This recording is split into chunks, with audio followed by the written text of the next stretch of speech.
Special song ఉంది. సహోదరి వినిత సంతోష్ ఉన్నారా? వినిత సంతోష్ ఉంటే మరి ముందుకు వచ్చి మరి ఒక పాట పాడాలి.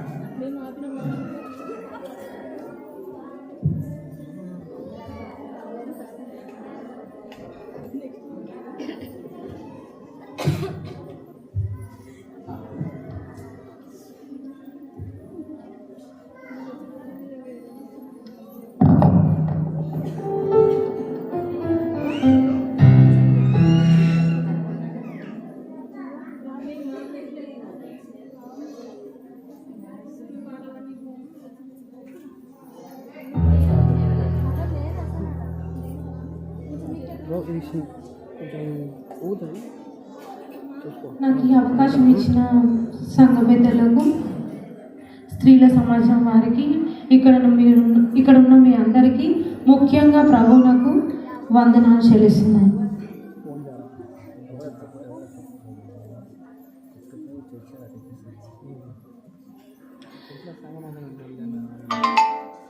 యేసయ్యా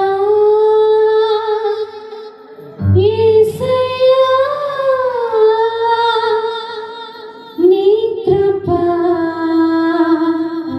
చాలయ్యా, యేసయ్యా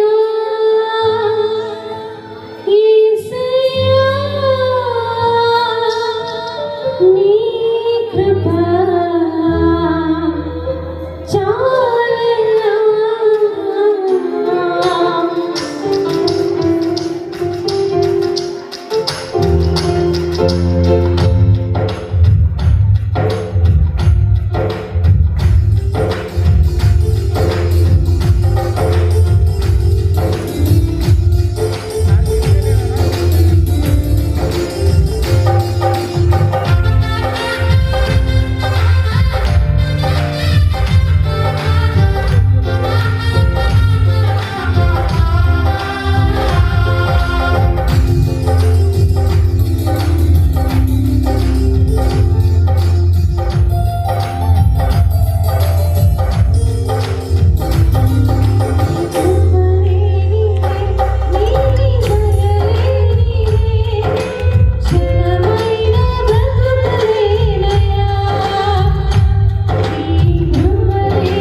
సమయంలో వాక్యం కొరకు అయినటువంటి వాక్య భాగాన్ని చదివేదాని కొరకు సహోదరి లతా బాలరాజ్ గారు ముందుకు వచ్చి వాక్యం మనకు చదివి వినిపిస్తారు. కాబట్టి నెమ్మదిగా కూర్చోండి. బైబిల్ ఉన్న వాళ్ళంతా తీయండి. లూకాసు వార్త 1వ అధ్యాయము 39 నుంచి 50 వరకు.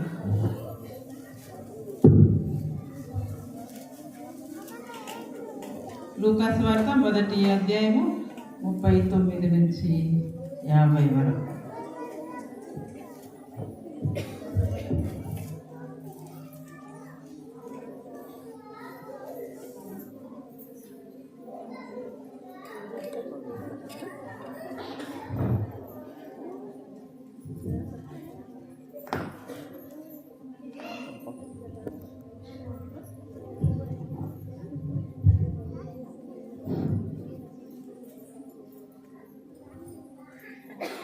అందరికీ కృష్ణ శుభాకాంక్షలు తెలియజేస్తున్నాను.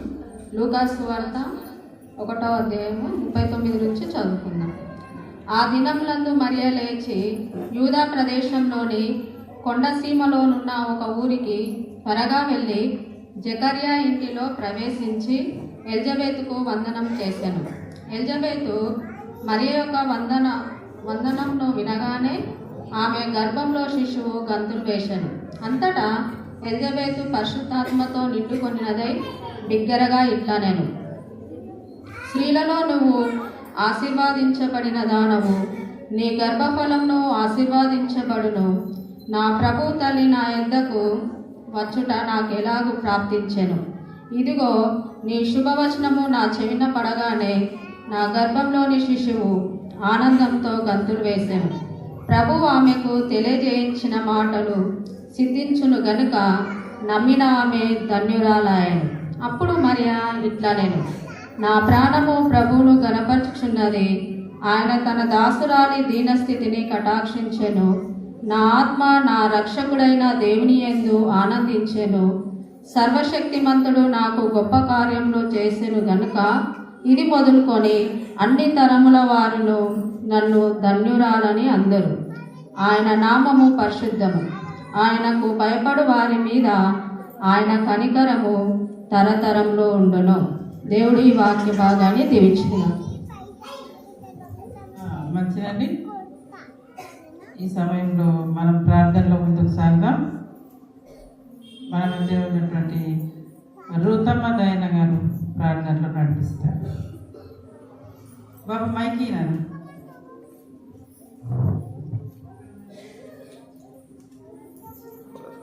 రూతమ్మ దయన్న.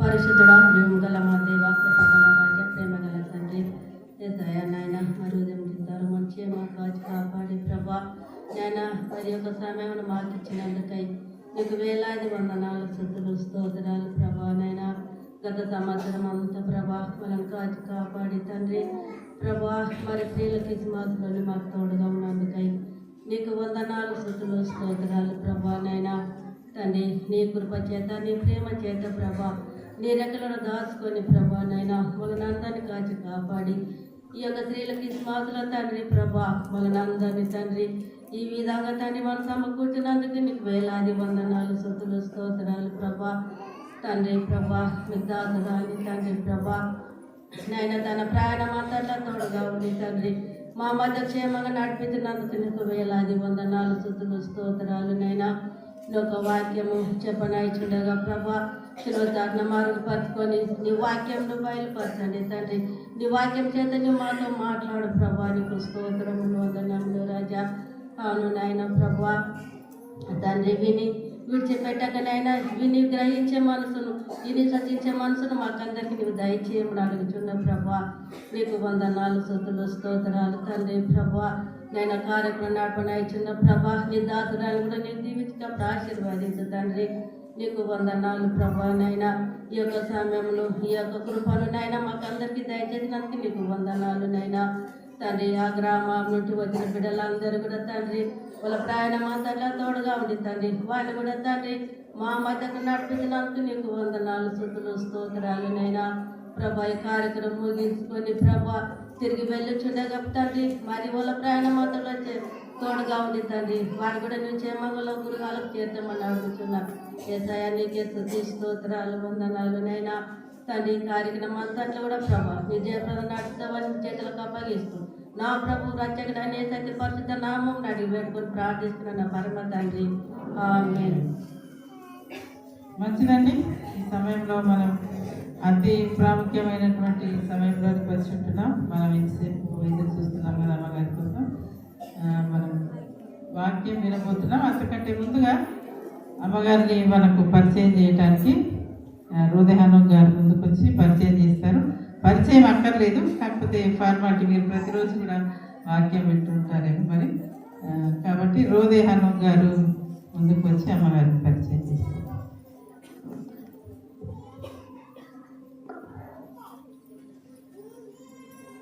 దేవునామానికి మహిమ కలుగును గాక.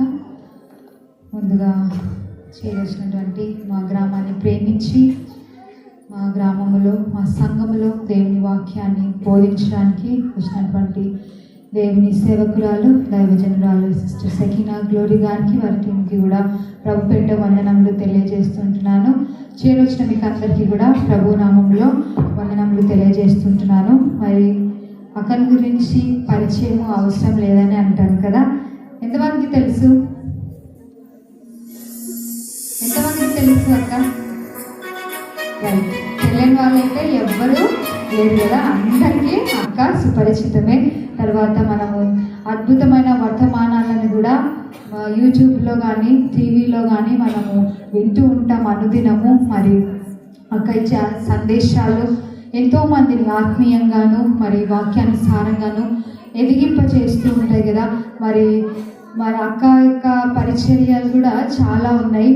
హైదరాబాద్లో బెరాకా మినిస్ట్రీస్లో వారు దేవుని పరిచర్య చేస్తూ మరి పాస్టర్ పి కాలేబ్ గారు మరి వారి యొక్క పిల్లలు కూడా దేవుని సేవలోనే ముందుకు వెళ్తూ ఉంటున్నారు. మరి అనేక రీతులుగా దేవుని చేత వాడబడుతున్న గొప్ప దైవజనురాలు మన మధ్యలో ఉండటం మనకెంతో ఆశీర్వాదకరము. అంత మాత్రమే కాదు, వారు ఇంటర్నేషనల్ స్పీకర్ కూడా కదా, అంతర్జాతీయ వర్తమానికులు కూడా. నిజానికి చెప్పాలంటే మేము మా కర్నూలులో మా మిలీనియం బ్యాప్టిస్ట్ చర్చ్లో స్త్రీల కూడికను జరిగించుకున్నప్పుడు అక్కడ స్పీకర్గా పిలవడానికి చాలా ప్రయత్నం చేసాం. కానీ అప్పుడు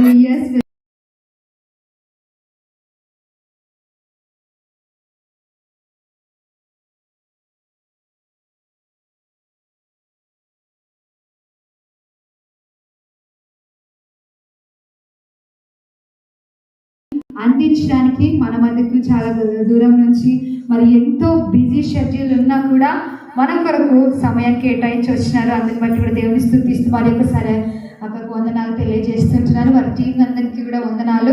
మరి అద్భుతమైన వాక్యం వినడానికి మనం సిద్ధముగా ఉన్నాం కాబట్టి మన హృదయాలు సిద్ధపరచుకొని మరి దేవుని అద్భుతమైన సందేశాన్ని వినడానికి సిద్ధంగా ఉన్నాం. మరి అవకాశం ఇచ్చినటువంటి సీనియర్ పాస్టర్ గారికి కూడా వందనాలు తెలియజేస్తున్నాను.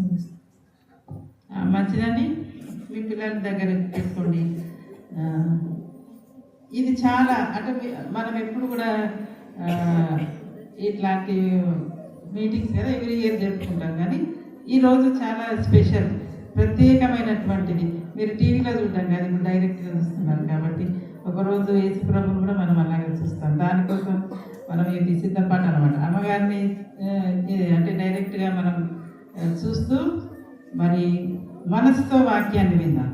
కాబట్టి అమ్మగారిని సాధారణంగా ముందుకు ఆహ్వానిస్తున్నాను.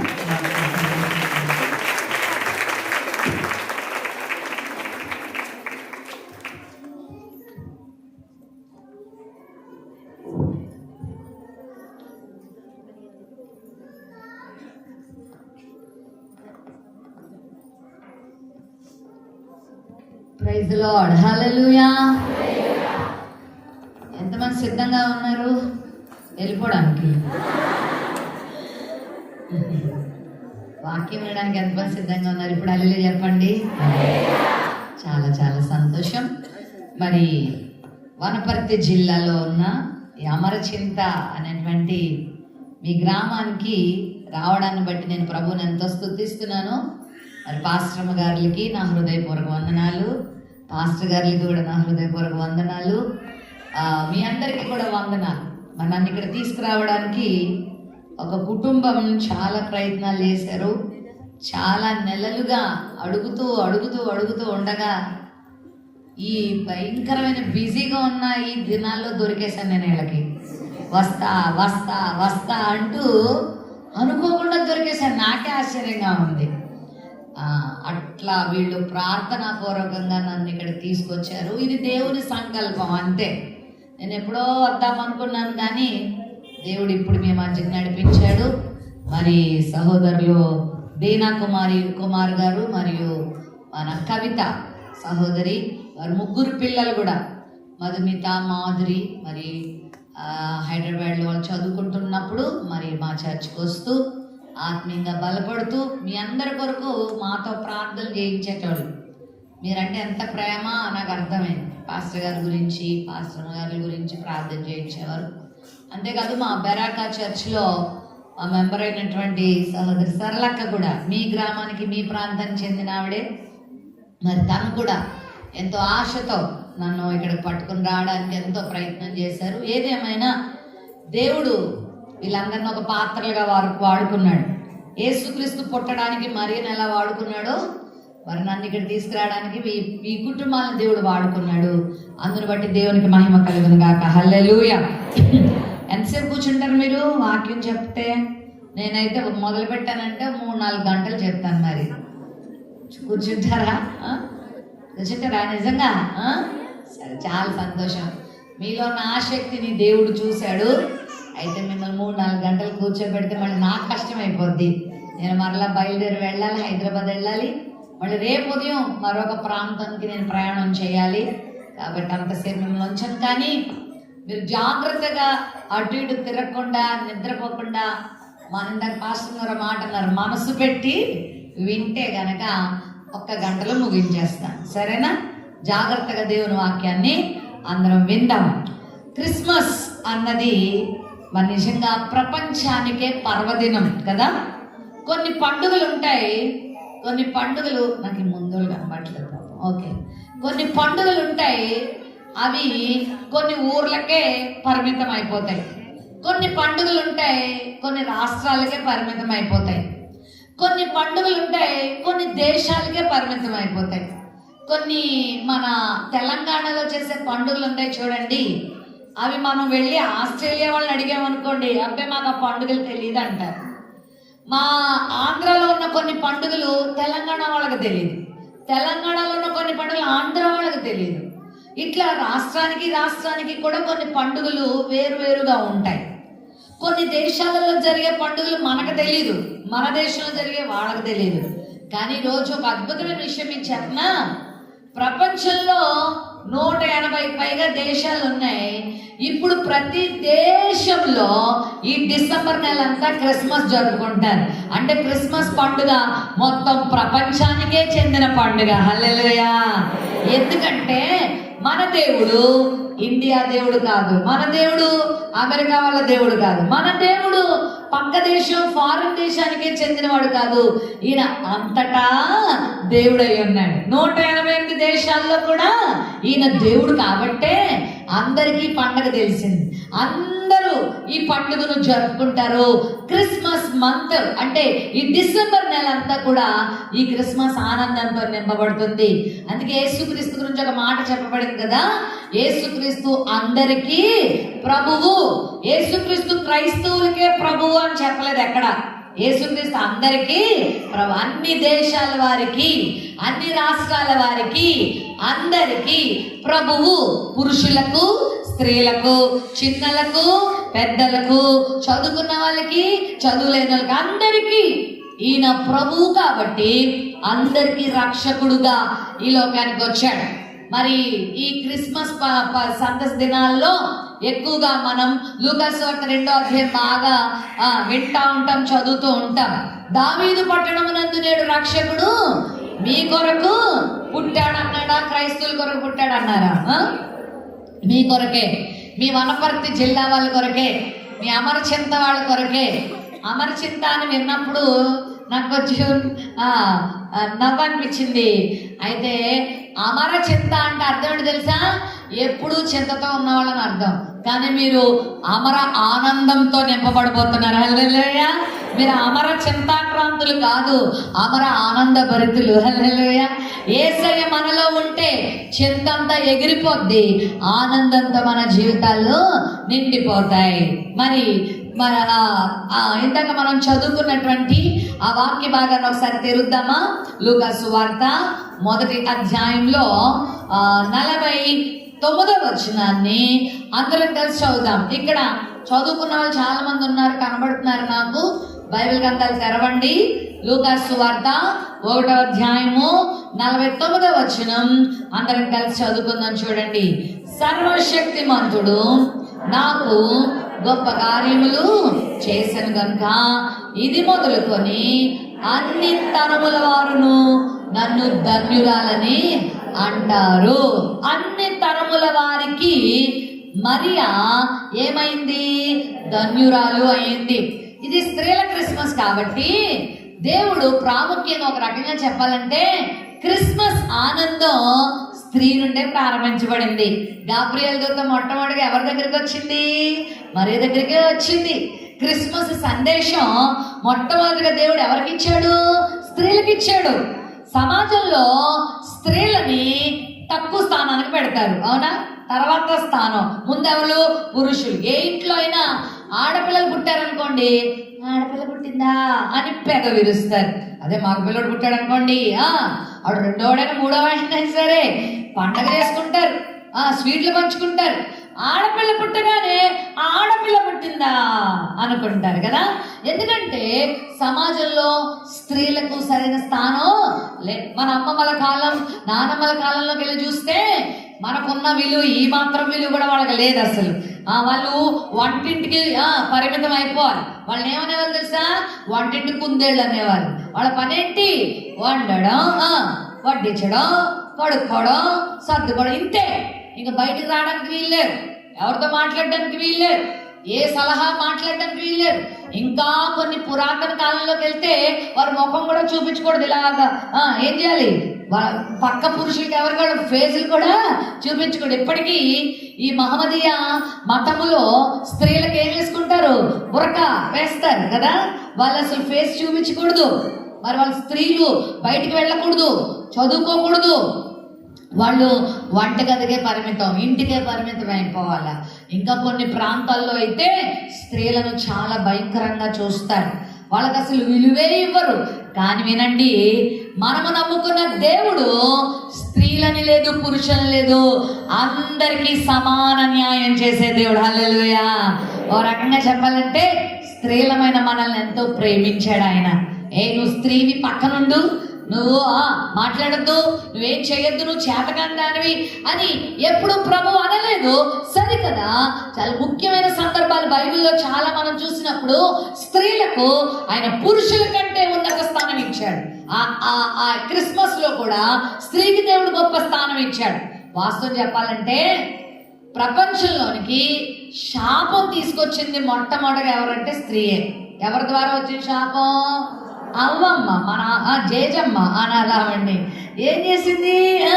ఎంచక్కగా ప్రభు సృజించి మంచి రూపం ఇచ్చి, అందం ఇచ్చి, ఆరోగ్యం ఇచ్చి, వసతులు ఇచ్చి, ఇల్లు కట్టుకోకుండా ఇల్లు ఇచ్చి, తోట నాటుకోకుండా తోటలు ఇచ్చి, ఫలవృక్షాలు ఇచ్చి, మంచిగా ఎంజాయ్ చేయడానికి ఏసీ, ప్రకృతి ఏసీనిచ్చి, అన్ని ఫెసిలిటీస్ ఇచ్చి, కుదురుగా ఉండండిరా బాబా అంటే అమ్మగారు కుదురుందా?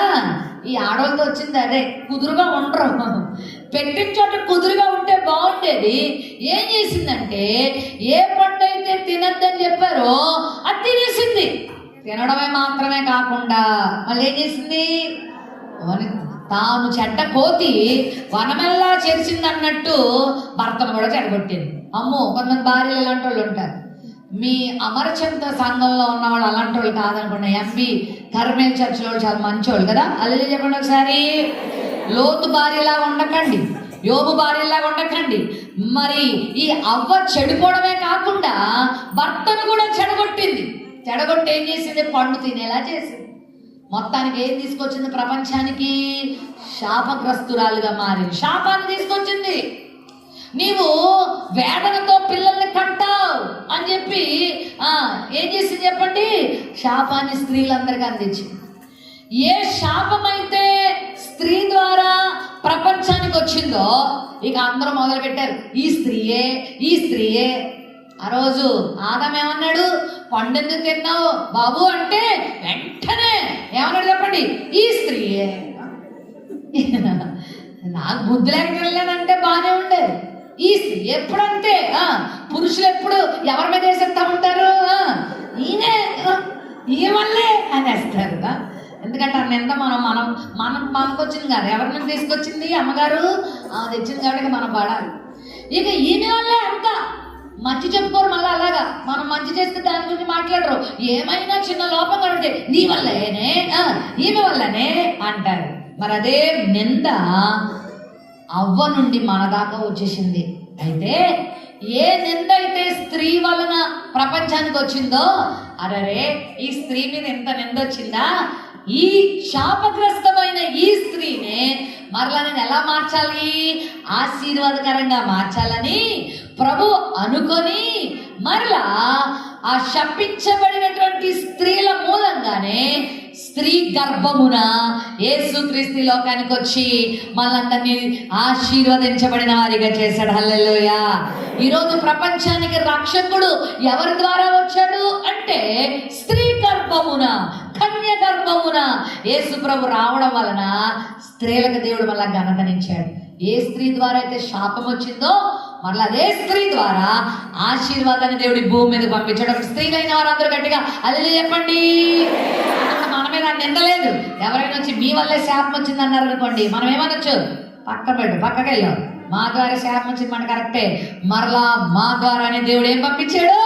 లోక రక్షకుడు వచ్చాడు, అది గుర్తుపెట్టుకో అని చెప్పాలి. ఇంక కూడా మనం శాపగ్రస్తులు కాదు. దేవుడు ఆశీర్వదించబడిన స్త్రీలుగా మనల్ని చేయడానికి ఈ లోకానికి వచ్చాడు. ఈరోజు నా ప్రశ్న ఏంటంటే, నువ్వు శాపగ్రస్తమైన స్త్రీగా మిగిలిపోతావా లేదా ఆశీర్వదించబడిన స్త్రీ అవుతావా? మీదే నిర్ణయం. శాపగ్రస్తమైన స్త్రీగా నువ్వు ఉండిపోతే నీ అంతము ఘోర నరకం, నీ అంతము దుఃఖము. ఇప్పుడు మీ ఊరి పేరే పరిస్థితి అమరచింత. అమరచింత అంటే ఏంటి? ఇంక జీవితాంతం ఏంటి? చింతే, దుఃఖమే, బాధే, కష్టమే, నష్టమే, జీవితం అంతా ఏడుపే. ఇందాక నేను మరి కారులో వస్తున్నప్పుడు జాన్విస్లీ గారు మెసేజ్ పెట్టి వింటా ఉంటే, ఆయన దుబాయ్ ఎక్కడికో వెళ్ళినప్పుడు ఒక ఆమె వచ్చిందంట. పక్క దేశం నుండి, ప్రక్క ప్రాంతాల నుంచి వచ్చి ఏడుచుకుంటే వచ్చి, అయ్యగారండి నా జీవితంలో ఎన్ని కష్టాలండి అని చెప్తా ఉందంట. సరే అన్ని విన్న తర్వాత, అమ్మ నువ్వు ఎక్కడి నుంచి వచ్చావు అని అడిగితే ఆమె చెప్పిందంట, ఆ దుబాయ్ ఆ చుట్టుపక్కల ప్రాంతాల్లో కువైట్లో ఏదో చెప్పారు ఆయన, బెహరిన్నో ఆ ప్రాంతంలో ఆమె ఉన్న ఏరియా పేరట దుఃఖం అంట. ఏంటి చెప్పండి? ఆ ఉన్న పేరేంటి? అదేదో ఉర్దూ భాషలో ఉన్నట్టుంది ఆ పేరు. ఆ ఊరి పేరేంటంట? దుఃఖం. మన భాషలో దుఃఖం అంట. దుఃఖం అనే ఊర్లో ఉండి ఈమె జీవితం అంతా ఏమైపోయింది? దుఃఖం. నిజమే, చాలా జీవితాల్లో దుఃఖమునకి ఇంక అంతుండదు, కారుతనే ఉంటుంది కన్నీరు. జీవితం అంతా దుఃఖప్రాయంగా, నరకప్రాయంగా, మరణప్రాయంగా ఈరోజు చేసుకుంటావా లేదా నీ జీవితం సంతోషదాయకంగా చేసుకుంటావా? నీ బ్రతుకు తరతరములకు ధన్యురాలుగా చేసుకుంటావా? ఈరోజు ప్రశ్నించుకోవడానికే ఈ స్త్రీల క్రిస్మస్ మీ మధ్యలోకి వచ్చింది. ఈరోజు నేను చెప్తున్నాను వినండి, దేవుడు స్త్రీని ఆశీర్వాదకరమైన పొజిషన్లో పెట్టాలని చూస్తున్నాడు. ధన్యురాలు అని తరతరములు, అన్ని తరములు అనుకునేలా చేయాలని దేవుడు ఆలోచిస్తున్నాడు. ఇక్కడ కూర్చున్న మీ అందరినీ కూడా దేవుడు ధన్యురాలుగా చేయాలని చూస్తున్నాడు. మరి ధన్యురాలు అవుతారా, అన్యురాలు అవుతారా? అన్యురాళ్ళు కూడా ధన్యురాళ్ళు అయ్యారు బైబిల్లో కదా. అన్యులే మరి మరి రాహాబు లాంటి అన్యురాలు, రూతు లాంటి అన్యురాలు ఏమైపోయారు? ధన్యులైపోయారు. విచారకరమైన విషయం ఏంటంటే ధన్యురాలు ఉండవలసిన వాళ్ళు ఏమైపోతున్నారు?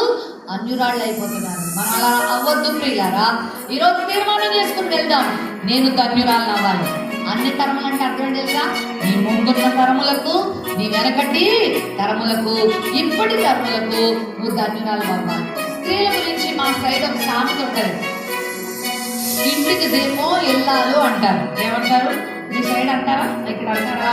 ఇంటికి దీపం ట్యూబ్లైట్ కాదు, ఇంటికి దీపం ఎల్ఈడి బల్బు కాదు, ఇంటికి దీపం నువ్వే, నేనే.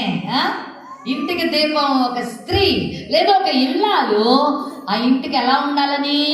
దీపం. కానీ విచారకరమైన విషయం ఏంటంటే చాలా మంది స్త్రీలు దీపాలుగా ఉండాల్సింది పోయి దయ్యాలుగా మారుతున్నారు. మీ ఊర్లో దయ్యాలు ఉన్నాయా? ఉన్నాయా? లేవండి మరి ఆవిడెవరో. అమ్మమ్మ మీరు దయ్యాలుగా ఉండద్దు. ఓకే, దయ్యాలు ఎక్కడ ఉంటాయి అనుకుంటాం, ఏదో శ్మశానంలో ఉంటాయి, ఎక్కడో గాల్లో ఉంటాయి అనుకుంటారు మీరు. కాదు, మన చుట్టూనే ఉంటాయి, మనతోనే ఉంటాయి, మనలోనే ఉండడానికి చూస్తాయి. ఈరోజు చాలా మంది జీవితాల్లో దయ్యానికి చోటు దొరుకుతుంది. దయ్యాల్లో ప్రవర్తిస్తున్నారు, ఒక దయ్యం వల్ల దయ్యం వల్ల జీవిస్తున్నారు. దయ్యానికి ఏమైనా మంచితనం తెలుసా?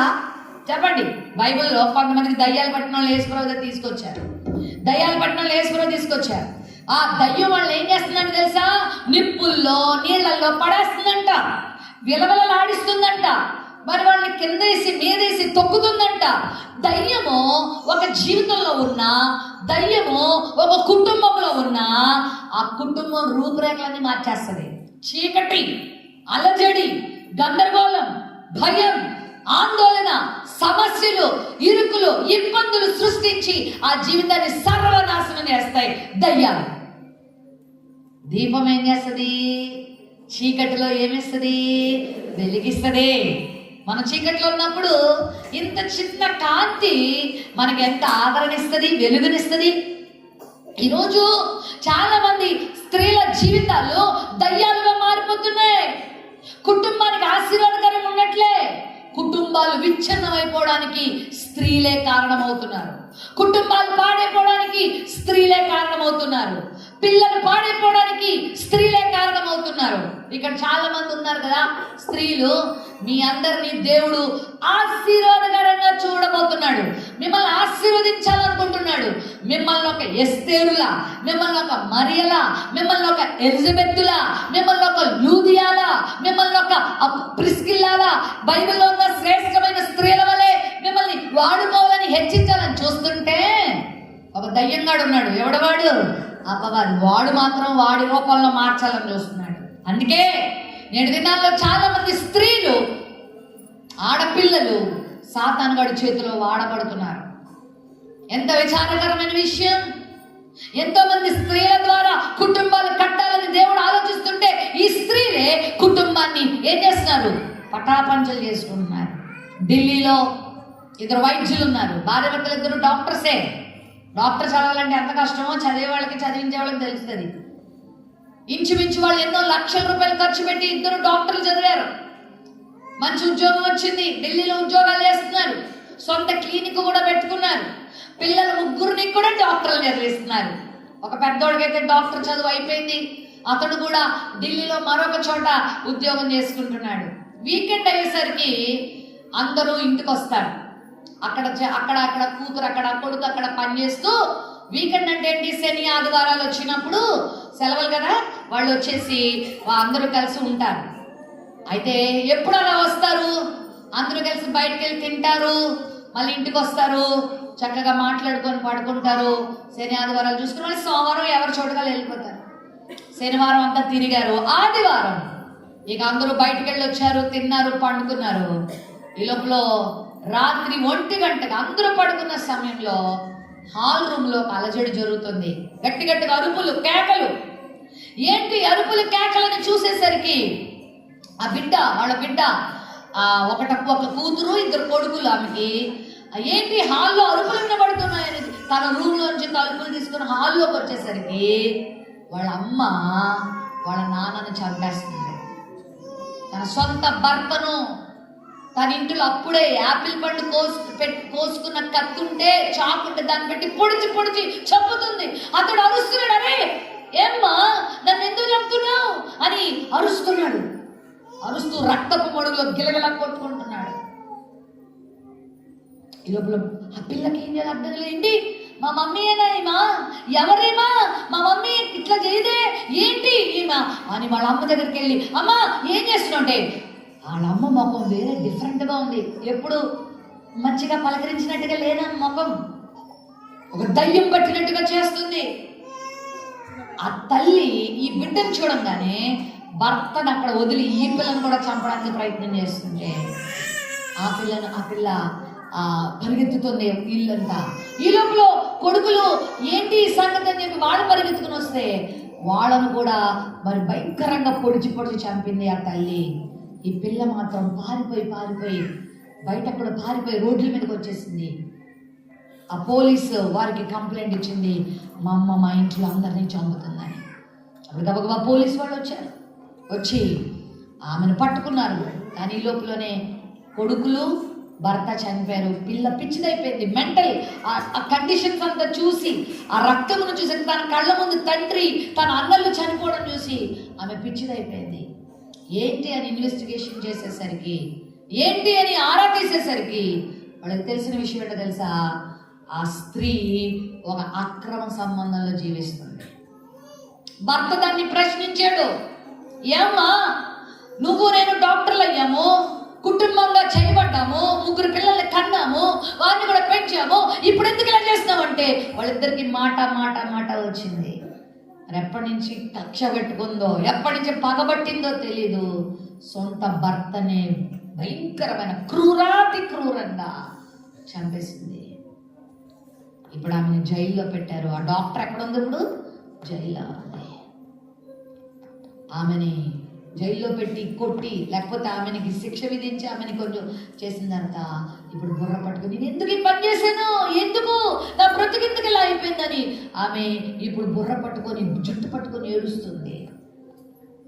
ఇలాంటి కథలు కాదు ఇవి నిజాలు. మీరు ఈరోజు యూట్యూబ్ తెరుస్తుంటే, న్యూస్ పేపర్లు తెరుస్తుంటే నేను ఒకటే చెప్పాను, కానీ మీరు ఎన్నో చూడొచ్చు. ఎన్ని కుటుంబాలలో స్త్రీలు అపరిశుద్ధమైన జీవితాలు జీవించి జ్ఞానవంతురాలు తన ఇల్లు కట్టుకొనును అన్న మాటను ప్రక్కన పెట్టి 3 రాళ్లుగా బ్రతికి కుటుంబాన్ని సర్వనాశనం చేసుకున్న వాళ్ళు చాలా మంది ఉన్నారు. అఫ్ కోర్స్ ఆమె అయితే కత్తితో పిల్లల్ని చంపిందేమో, కొంతమంది అయితే మాటలతో, కొంతమంది అయితే వారి మాదిరి జీవితంతో కుటుంబాన్ని నాశనం చేసుకోవట్లేదా? ఒక పిల్లగాడు కాదులే, ఓ 19 సంవత్సరాల యవనస్తుడిని పోలీసులు పట్టుకొని తీసుకెళ్తున్నారు. ఎందుకో తెలుసా? వాడు భయంకరమైనటువంటి దొంగతనాలు చేస్తున్నాడు, దొరికిపోయాడు. వాడిని కొట్టి వాడిని జైలుకి తీసుకెళ్తుంటే వాడు అన్నాడు, అర్జెంటుగా మా అమ్మని పిలవండి అన్నాడు. బుర్రగారు దొంగోడైనా సరే వాళ్ళ అమ్మంటే ఎంత అభిమానం అనుకున్నారు. సరే అని తీసుకొచ్చిన తర్వాత వాళ్ళ అమ్మ లబోదిబో అని ఏడ్చుకుంటూ వచ్చింది. ఏంటి నా కొడుకుని జైలుకి ఎందుకు తీసుకెళ్తున్నారు? అప్పుడు అలా అబ్బాయి అన్నాడు, ఇట్రా అమ్మ అని దగ్గరికి పిలిచాడు. వాడికి అప్పుడే బేడీలు వేశారు. వాడు దగ్గరికి రాగానే ఆ నోటుతో చెవి గట్టి కొరికాడు వాళ్ళ అమ్మది. అరే ఏంటిరా నన్ను గట్టి కొరికావంటే, చిన్నప్పుడే నువ్వు నన్ను సరిచేసి ఉంటే ఇప్పుడు నేను ఇలా అయ్యేవాడిని కాదు. అవునా? చిన్నప్పుడు ఇంటి పక్క నుండి సూదెత్తుకొచ్చాడంట. సూదెత్తుకొస్తే తల్లి ఏమనాలి? మీరైతే ఏమంటారు? తప్పురా, ఈ సూది ఎక్కడరా అంటారా లేదా మీరు? ఆమె ఏమన్నా తెలుసా? నా బంగారు కొండే, సూది కోసం గంట నుండి ఎత్తుకుతున్నాను రా, భలే తెచ్చవరా బంగారం. పక్కంటి ఆంటీ నుండి ఎత్తుకొచ్చా, భలే మంచి పని చేసావురా బిడ్డ, నాకు 5 రూపాయలు లాభం చేసావు. ఆ రోజు 5 రూపాయలు లాభం అనుకుంది, ఈరోజు జీవితమే సర్వనాశనం అయిపోయింది. ఎంత నష్టం. రెండో రోజు మా అమ్మ సూది ఎత్తుకొచ్చినప్పుడు ఏం అనలేదుగా, అయితే రెండో రోజు సుత్తు ఎత్తుకొచ్చాడు. అప్పుడు ఇంకా మెచ్చుకుంది. అలా రోజు కూడా ఎత్తుకొస్తుంటే మెచ్చుకుంది. ఈరోజు వాడు ఒక గజ దొంగగా మారిపోయాడు. ఓ స్త్రీలారా వినండి, మీ ఇంటికి దీపాలుగా ఉంటున్నారా, దయ్యాలుగా ఉంటున్నారా? మీ ఇంటికి ఆశీర్వాదాన్ని తీసుకొస్తున్నారా, శాపాన్ని తీసుకొస్తున్నారా? ఈరోజు మరియా శాపాన్ని కాదు తెచ్చుకుంది. ఏం తెచ్చుకుంది? స్త్రీలలో నువ్వు ఆశీర్వదింపబడిన దానవు అని ఎలిజబెత్ కూడా ఆమె గురించి ప్రవచనం ఎత్తింది. అంతేకాదు, అన్ని తరముల వారు నన్ను ఏమంటారు? ధన్యురాలు. సర్వశక్తిమంతుడు నాకేం చేశాడు? ఈరోజు చెప్పండి, గొప్ప దేవుడు నీకు గొప్ప కార్యాలు చేస్తాడు. హల్లెలూయా. స్త్రీలారా, మీరంటే ప్రభువుకి చాలా ఇష్టం, మనమంటే దేవునికి చాలా ఇష్టం. మన మీద దేవునికి చాలా ప్రణాళికలు ఉన్నాయి, సైతాన్ గడు కూడా ఉన్నాయి. నిన్ను వాడుకొని కుటుంబాలు సర్వనాశనం చేయాలనుకుంటున్నాడు. ప్రభువు నిన్ను వాడుకొని కుటుంబాల్ని కట్టాలనుకుంటున్నాడు. ఆమెన్. హల్లెలూయా. నువ్వు కట్టబడతావా లేదా పడగొట్టబడతావా అది నీ చేతిలోనే ఉంది. యవన బిడ్డలారా, మీ జీవితాలు కట్టుకుంటారా చెడగొట్టుకుంటారా మీ చేతిలోనే ఉంది. అమ్మ అక్కడ మాట్లాడకండి దయచేసి. మీ జీవితాల్ని ధన్యులుగా చేసుకోండి. మీరు ఆశీర్వదించబడిన వారిగా ఉండండి. ఇహపర లోకాల్లో ధన్య జీవులుగా మీరు ఉండడానికి ఈ క్రిస్మస్ మీ మధ్యలోకి వచ్చింది. ఈ క్రిస్మస్ ఆనందాన్ని మీరు పోగొట్టుకోవద్దు దయచేసి. నేను 3 విషయాలు చెప్తాను. మరియా ఎందుకు ధన్యురాలైంది? ఈ క్రిస్మస్ నిన్ను ధన్యురాలుగా చేయడానికి ఒకవేళ మీ జీవితంలో ఈరోజు ఏ దుఃఖం ఉన్నా, ఏ వేదన ఉన్నా, ఏ సమస్య ఉన్నా, ఏ శాపమున్నా, తరతరాలుగా శాపగ్రస్తమైన బ్రతుకుల్లో మీరున్నా, కృంగిపోయిన పరిస్థితుల్లో మీరున్నా, ఈరోజు నమ్మండి, దేవుడు మీ జీవితంలో ఆనందాన్ని ఇవ్వబోతున్నాడు. ఆమేన్. హల్లెలూయా. క్రిస్మస్ లో గాబ్రియల్ దూత వచ్చి గొర్రెల కాపరితో ఏమని తెలుసా? ప్రజలందరికీ కలగబోవు మహా సంతోషకరమైన శుభవర్తమానం. ఇదే వర్తమానం, శుభవర్తమానం. ఈరోజు మనం ఎవరి నోట విన్నా శుభవర్తమానాలు దొరకట్లే, అన్ని చెడు వార్తలే. టీవీలు తెరిస్తే టీవీ న్యూస్లు అన్ని చెడు వార్తలే. యూట్యూబ్ ఓపెన్ చేస్తే అన్ని చెడు వార్తలే. ఎక్కడ ఎవరి గురించి అన్ని చెడు మాటలే. కానీ ఈ క్రిస్మస్ మనందరికీ శుభవార్త పట్టుకొచ్చింది. హల్లెలూయా. నీకు శుభం కావాలా? నీకు ఆనందం కావాలా? నీ జీవితం ధన్యురాలుగా చేసుకోవాలనుకుంటున్నావా? మరియ జీవితం ధన్యురాలైంది. ఎందుకైందో తెలుసా? మరియా అక్కడ మాట్లాడుతూ ఆ యొక్క అధ్యాయం తెరిచిపెట్టుకోండి మీరు. మరియ జీవితం ఎందుకు ధన్యురాలైంది? ఆమె జీవితం ఎందుకు ఆశీర్వదించబడినదిగా మార్చబడింది? ఇన్ని లక్షల కోట్ల మంది స్త్రీలు ఉండగా దేవుడు మరియను ఎన్నుకొని లోకరక్షకుడిని లోకానికి పంపించడానికి ఆమెను ఎందుకు ఏర్పాటు చేసుకున్నాడు అనంటే, ఆమె ఇలా మాట్లాడుతుంది.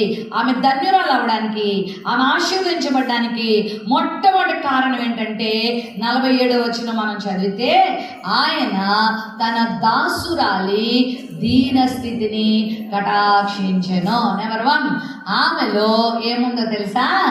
దీన స్థితి అని ఒప్పుకుంటుంది. ఆమె దీనురాలిగా జీవించింది.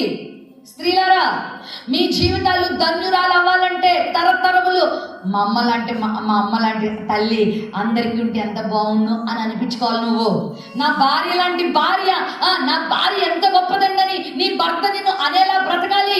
నిన్ను కలుగు చేసిన సృష్టికర్త, అబ్బా ఈ స్త్రీ ద్వారా, ఈ అమ్మ ద్వారా నేను ఎంత ఆనందిస్తున్నానని ప్రభు అనాలి. యేసు ప్రభు బాప్తిసం పొంది వెళ్తా ఉంటే పరలోకంలో ఒక స్వరం వినబడింది. ఏమని తెలుసా? ఈయన నా ప్రియ కుమారుడు, ఈయన యందు నేను ఏం చేస్తున్నాను? ఆనందిస్తున్నాను, ఈయన యందు ఏడుస్తున్నాను అన్నాడా? కొన్నిసార్లు కొంతమంది పిల్లల్ని చూసినప్పుడు తల్లిదండ్రులు ఎంత ముచ్చట పడతారు కదా, ఎంత ఆనందపడతారు.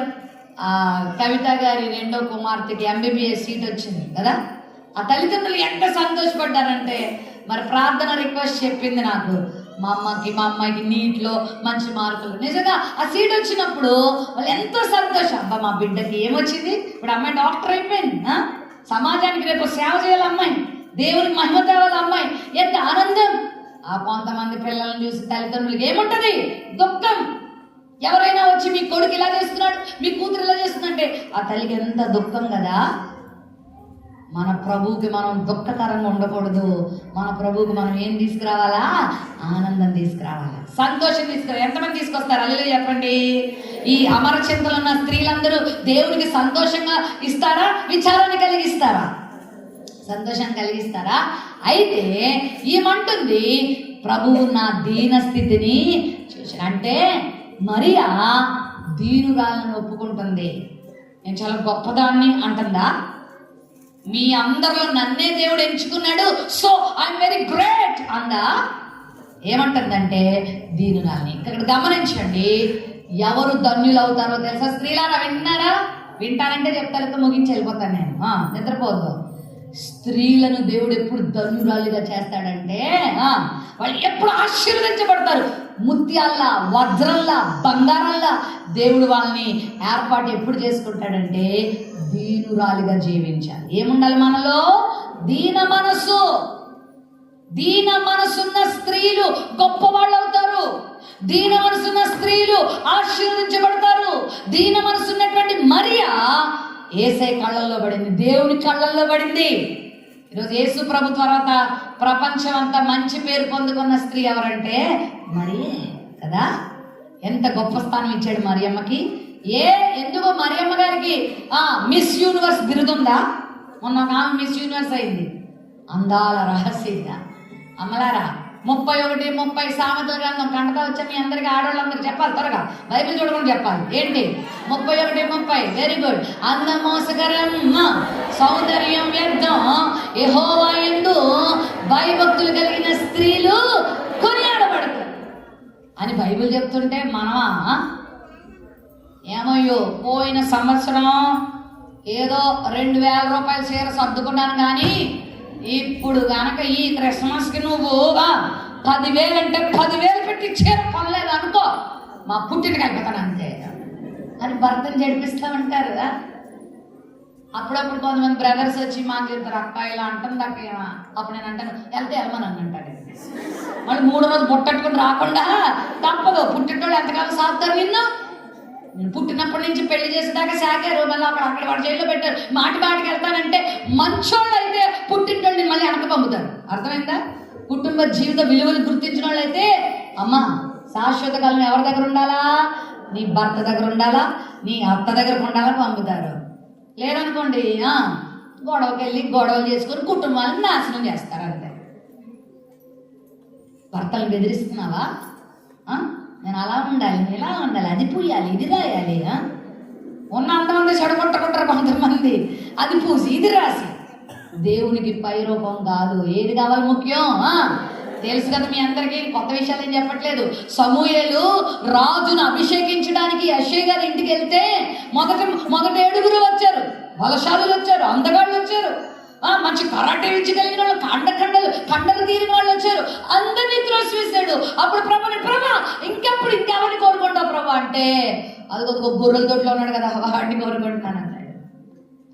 సమూయేలు గారు షాక్ అయిపోయాడు. ఇదేట్రా నాయన, సెంటు కొట్టుకొని మంచి ఎర్రగా బుర్రగా ఉన్న వాళ్ళని పక్కకి గెంటాడా? ఆ గొర్రెలు కప్పు కొడుతూ ఎండకేంటి వానక తడిసి ఏదో డుర్రు భాష తప్పప్పుడు దావీదికి ఏమీ రాదే. ఇలాంటి వాడు దేవుడు కోరుకుంటున్నాడా? అప్పుడు ప్రభు ఒక మాట అంటాడు 16వ మొదటి సమయంలో, మనుషులు పై రూపాన్ని చూస్తారు, నేను దేని చూస్తాను? డాక్టర్ గారి దగ్గరికి వెళ్ళి నాకు గుండె కొంచెం బాగాలేదండి అని అన్నావు అనుకో, వెంటనే ఏం రాస్తాడు? టెస్టులు రాసి స్కానింగ్ తీయండి. అంతేగాని పైన రూపాన్ని నీ ఎర్రతనం చూసి నీ అందాన్ని చూసి నువ్వు పై బాగా తెలుపుకుంటాడా? గుండె స్కానింగ్ తీయాలంటాడు. గుండెకి సంబంధించిన టెస్టులు చేస్తాడు. లోపల స్కానింగ్ తీసాక కానీ నీ యొక్క ఆరోగ్య పరిస్థితి చెప్పలేడు. పై రూపం కాదు ముఖ్యం. ఏది ముఖ్యం? లోపల ఎలా ఉన్నా. లోపల అందం ఉందా నీకు? అందచందాలంటే భౌతిక రూపం కాదు. నువ్వు ఎంత అందగత్తవైనా ఒకరోజు మురిగిపోవాల్సిందే, మట్టిలో పోవాల్సిందేనా? నేను దుబాయ్కి వెళ్ళినప్పుడు ఒక ఏరియాలో ఉండి నన్ను మీటింగ్ తీసుకెళ్తున్నారు. నన్ను కారెక్కించుకున్న బ్రదర్ సిస్టర్లు మాట్లాడుతూ అక్క ఆ బిల్డింగ్ చూడండి అన్నాడు. ఏంట బిల్డింగ్? చాలా అందంగా ఉంది, గ్లాస్, కొన్ని కోట్ల రూపాయలతో, అది పెద్ద హోటల్ అక్క. మీ ఇండియా నుండి ఒక సినిమా యాక్టర్ వచ్చి అక్కడ చచ్చిపోయారు అక్క అన్నాడు.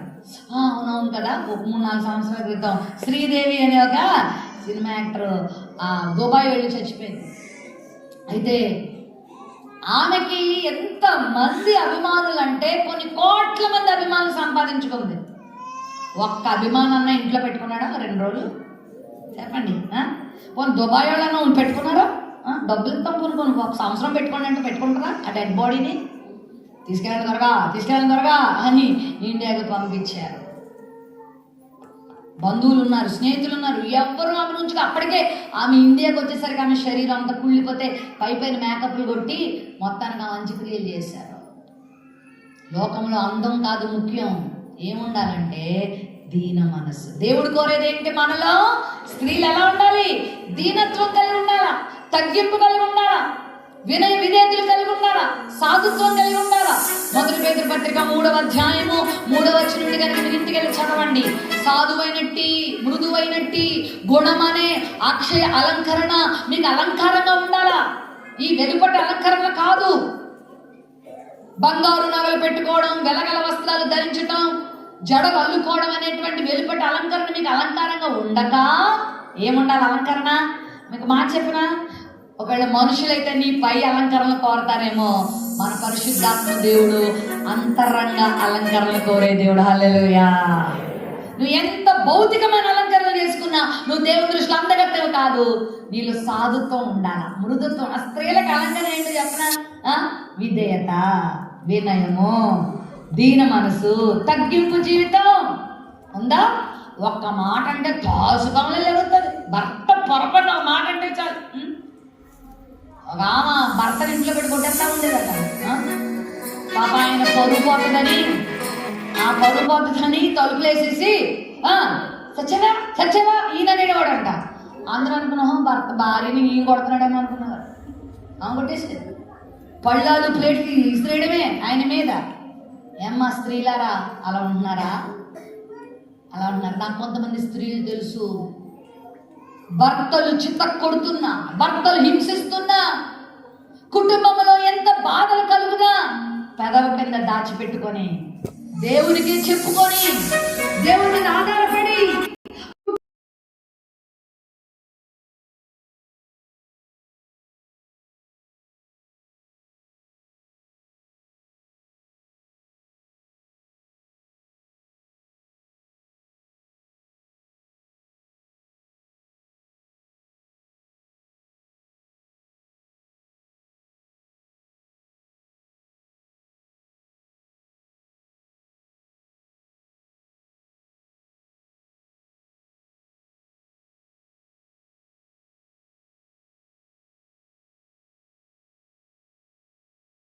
ఈ అక్క అన్ని బంగారం వేసుకుని, అందులో అన్ని బంగారాలు కదా, ఒకటే బంగారం, ఎంత అయితే రోల్డ్ గోల్డ్.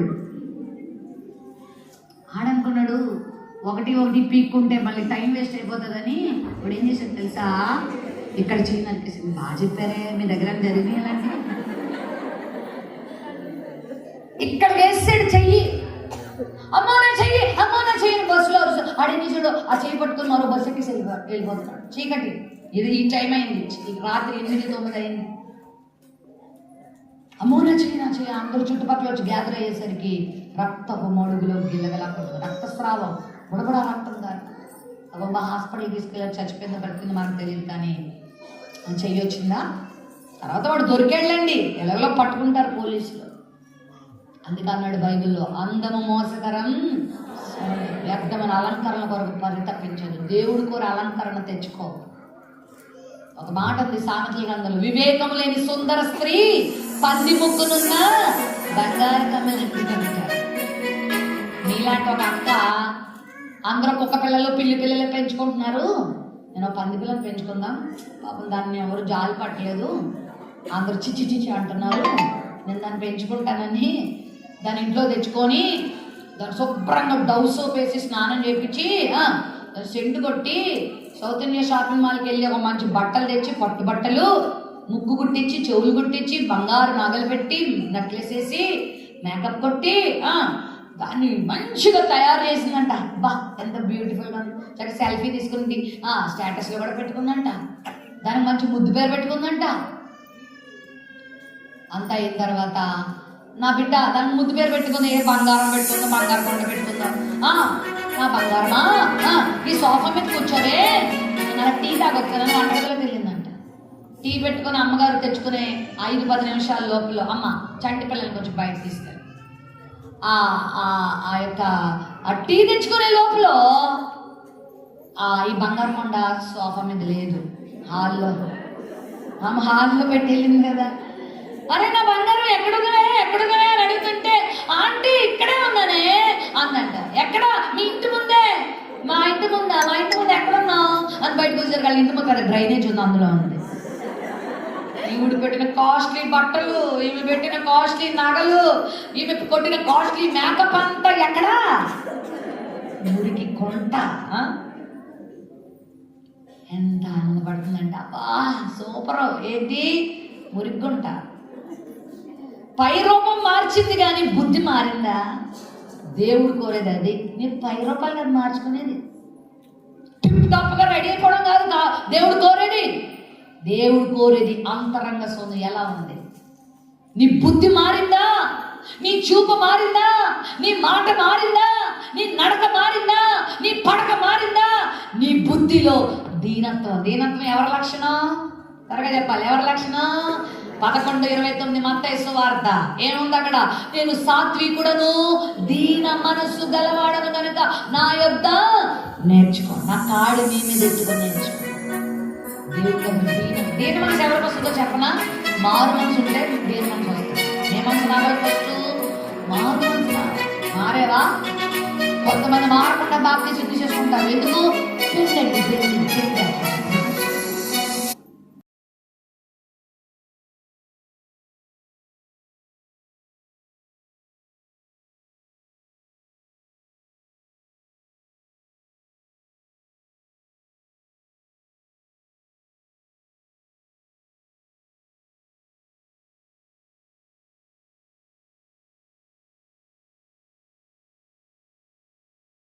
ఒకప్పుడు నీ పేరు గయ్యాలి గంప, ఒకప్పుడు అబద్ధాలు కోరు, ఒకప్పుడు కోపిష్టివి, ఒకప్పుడు భయంకరమైన అసూయపర్రాలివి. యేసుక్రీస్తు నీలోకి పుట్టినప్పుడు ఆ రోజు పశువుల పాకలో యేసుప్రభు ఎలా పవళించాడో, ఈ రోజు పశువుల పాకైనా నీ హృదయంలోనికి యేసుప్రభు వచ్చినాక నీ హృదయం మారిపోద్ది, బ్రతుకు మారిపోవాలి.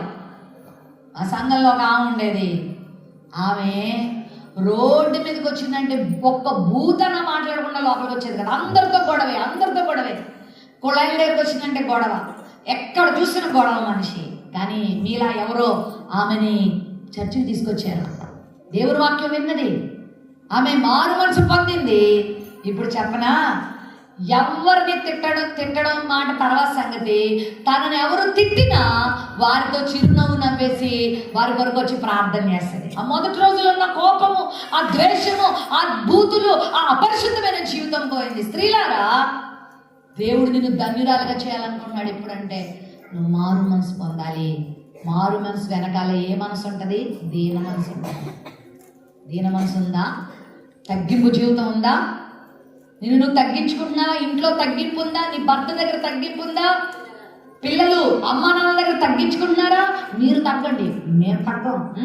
మధ్యలో సినిమా డైలాగ్ వచ్చిందంట, తగ్గేదే లేదంట. ఏదంట? లోకంలో తగ్గం మేము.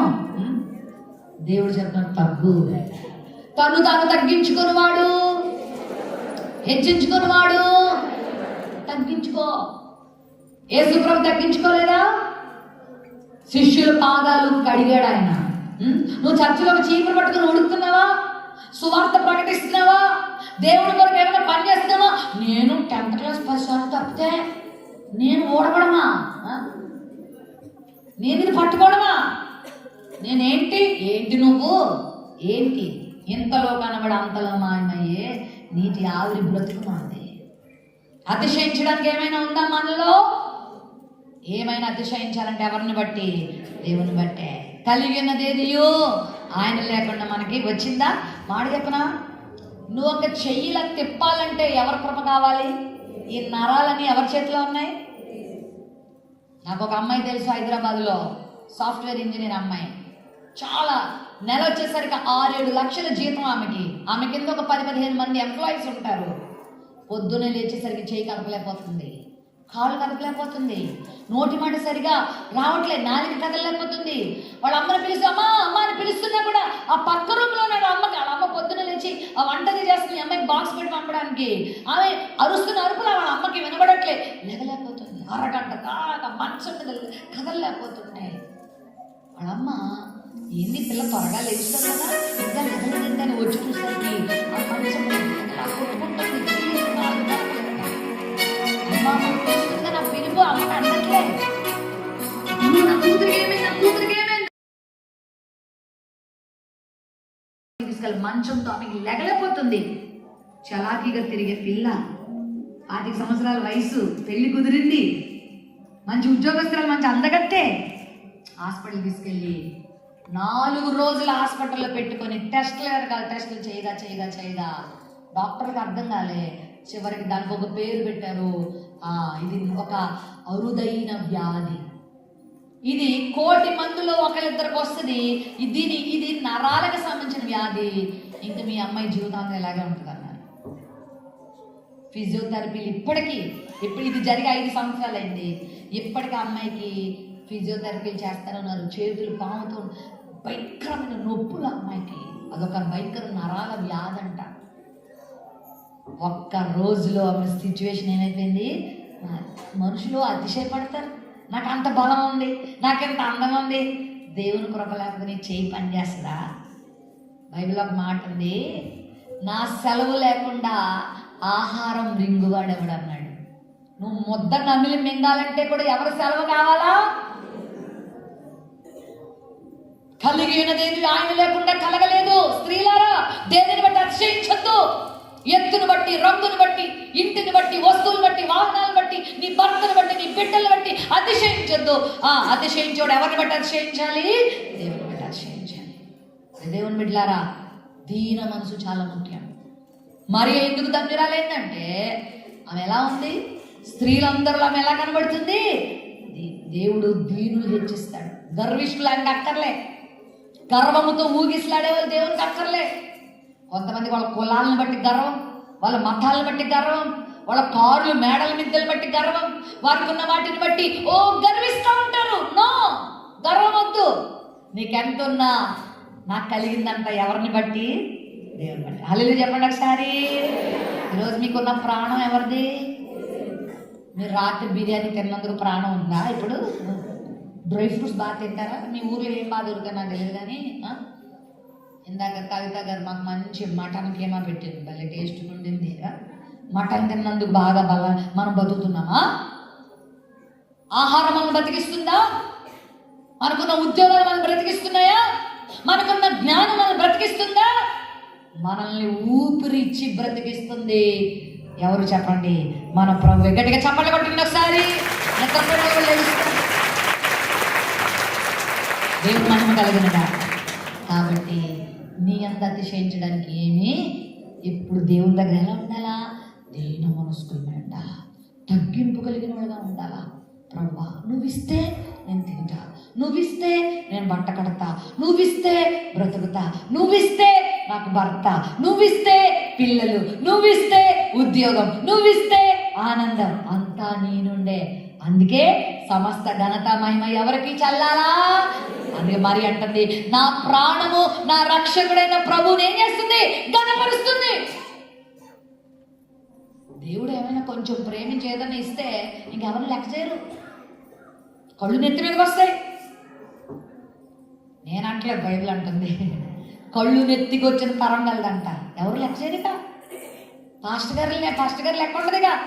పాస్టర్ గారు ఇలా చెప్పాలి, వందనాలు అమ్మా, వందనాలు అన్నట్టుగా ప్రవర్తిస్తారు. భర్త, ఒక భార్య భర్తను ఏమని పిలుస్తుంది తెలుసా? ఒరే అని పిలుస్తుంది. ఏంటమ్మా మరి అంత బొత్తిగా ఒరే అంటావు? మా ముద్దు పేరే పెట్టాలా? నీకెంత అందంట మళ్ళా? అవి ముద్దు పేర్లా? నీ భర్తను గౌరవిస్తున్నావా? స్త్రీలారా, మీ భర్తలకు ఏమై ఉండాలా? నన్ను మీరు మళ్ళీ పిలిచిన పిల్లపైన నష్టం ఏమీ లేదు. చెప్పాల్సిన చెప్పి నేను వెళ్ళిపోతాను. అర్థమైందా? స్త్రీలు ఏం చేయాలా? భర్తలకి లోబడుతున్నావా? అంటే సినిమాకి వెళ్దాం దాంట్లో లోబడాలా? పాడు పని చేయాలంటే లోబడాలా? కాదు. ప్రతి మంచి పనికి నీ భర్తకి నువ్వేం చేయాలి? గౌరవం ఇవ్వాలా. వాళ్ళ అమ్మగారు వాళ్ళు వస్తున్నారనుకోండి ఇంటికి, ఇక చూడండి, మటన్ బిర్యానీ, చికెన్ బిర్యానీ, రొయ్యల బిర్యానీ, అబ్బో యూట్యూబ్లో చూసి మరి అన్నీ చేసేస్తుంది.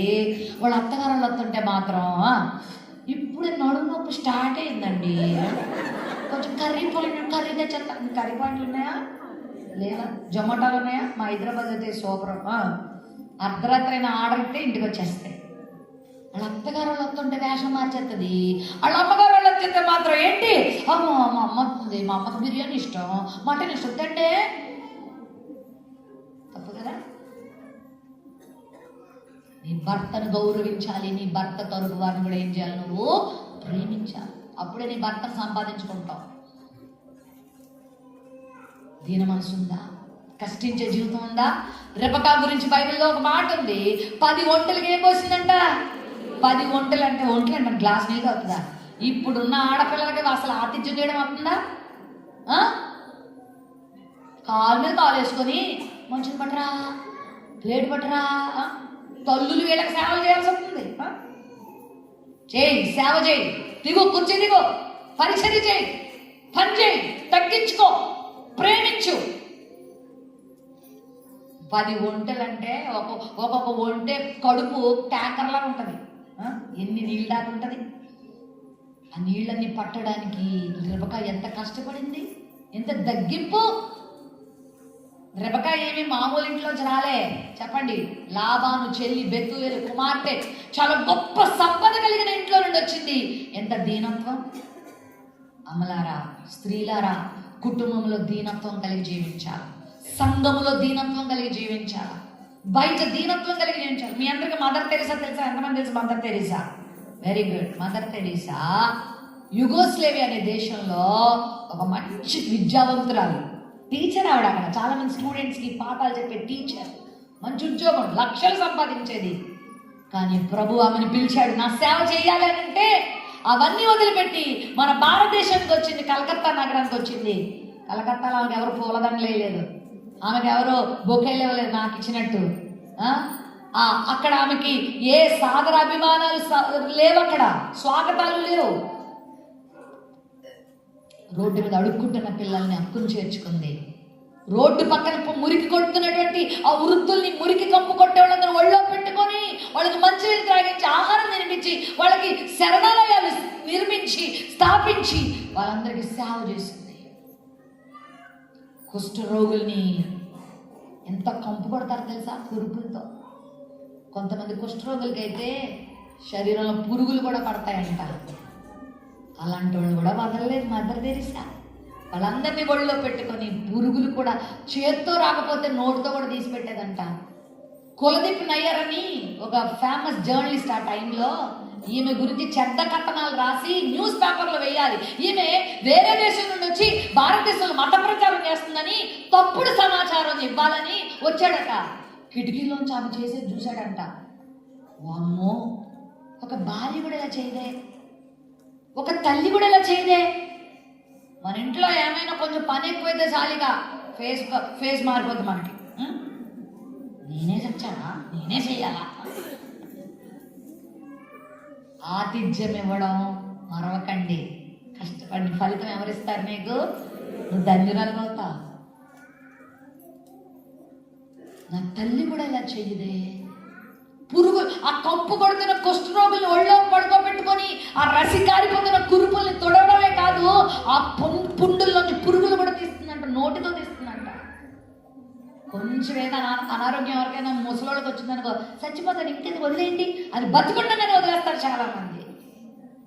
ఆమె వదలలేదు. అలాంటి వాళ్ళు కూడా సేవ చేసింది.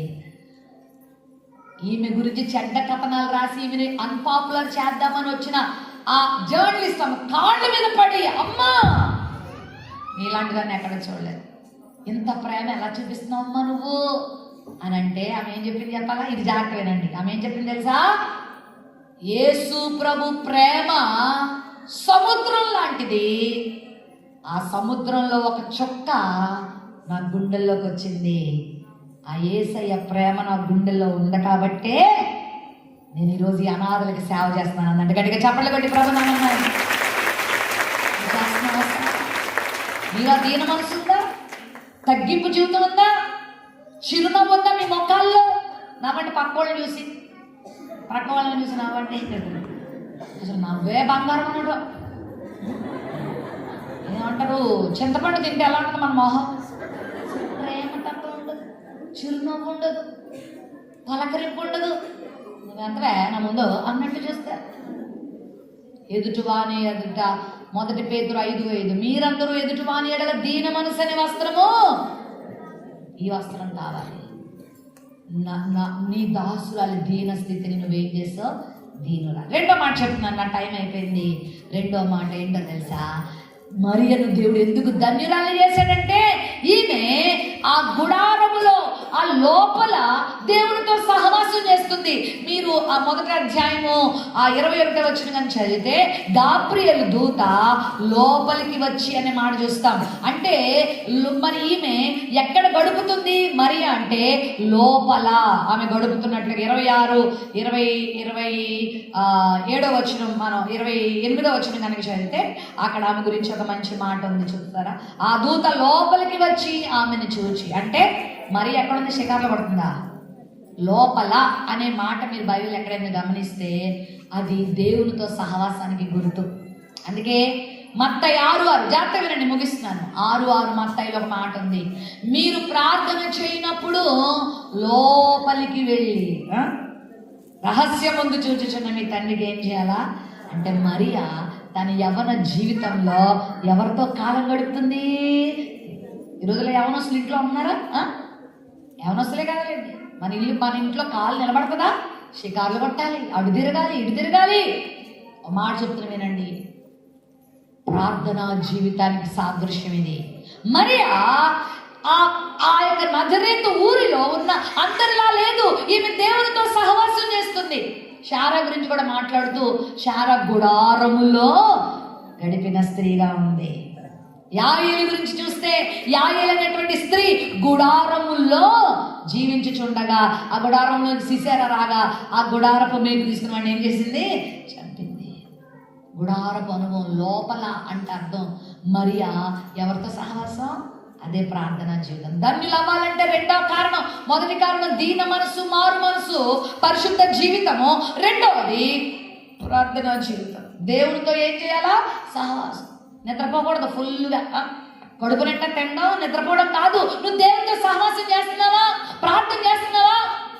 ఒక కుటుంబం బాగుపడాలంటే ఒక స్త్రీ యొక్క ప్రార్థన మీద ఆధారపడి ఉంటుంది. నేను ఖచ్చితంగా చెప్పగలను.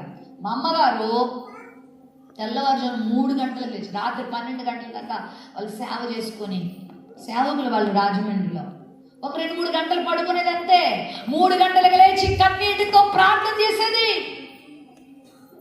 మా నెత్తి మీద చేసి మేము నిద్రపోతుంటే మా నెత్తి మీద చేసి ప్రార్థన చేసా, ప్రభువా నా బిడ్డల్ని నీ కొరకు వాడుకో, నా బిడ్డల్ని లోకంలో చెడు జీవితాలకు అప్పగించుకో, నా బిడ్డలు సమాజానికి కీడుకరంగా ఉండద్దని ఏడ్చి ప్రార్థన చేశాను. నేను అప్పుడప్పుడు లేచి చూసేసరికి ఏడుస్తా ఉండేది. మా మమ్మీ ఏంది ఏడుస్తుందమ్మా? దేవుని పాదాల దగ్గరే తప్ప ఇంకెవరి దగ్గర ఏడ్చేది కాదు. ఏడుస్తున్నావా? ప్రార్థన చేస్తున్నావా? ప్రార్థన చేస్తున్నారండి. అన్నం దగ్గర బయటకు వెళ్ళేటప్పుడు కొంతమంది భోజనం దగ్గర చేసే ప్రార్థన కూడా లెక్క కట్టేస్తా. స్త్రీలు చెప్తాను వినండి, పురుషులు తర్వాత పురుషులు, ఇది స్త్రీల క్రిస్మస్ కాబట్టి స్త్రీలకే చెప్తున్నా. బైబిల్లో అన్న అని ఒక ప్రవక్త ఉంది. ఆమె గురించి ఏం చెప్పబడింది?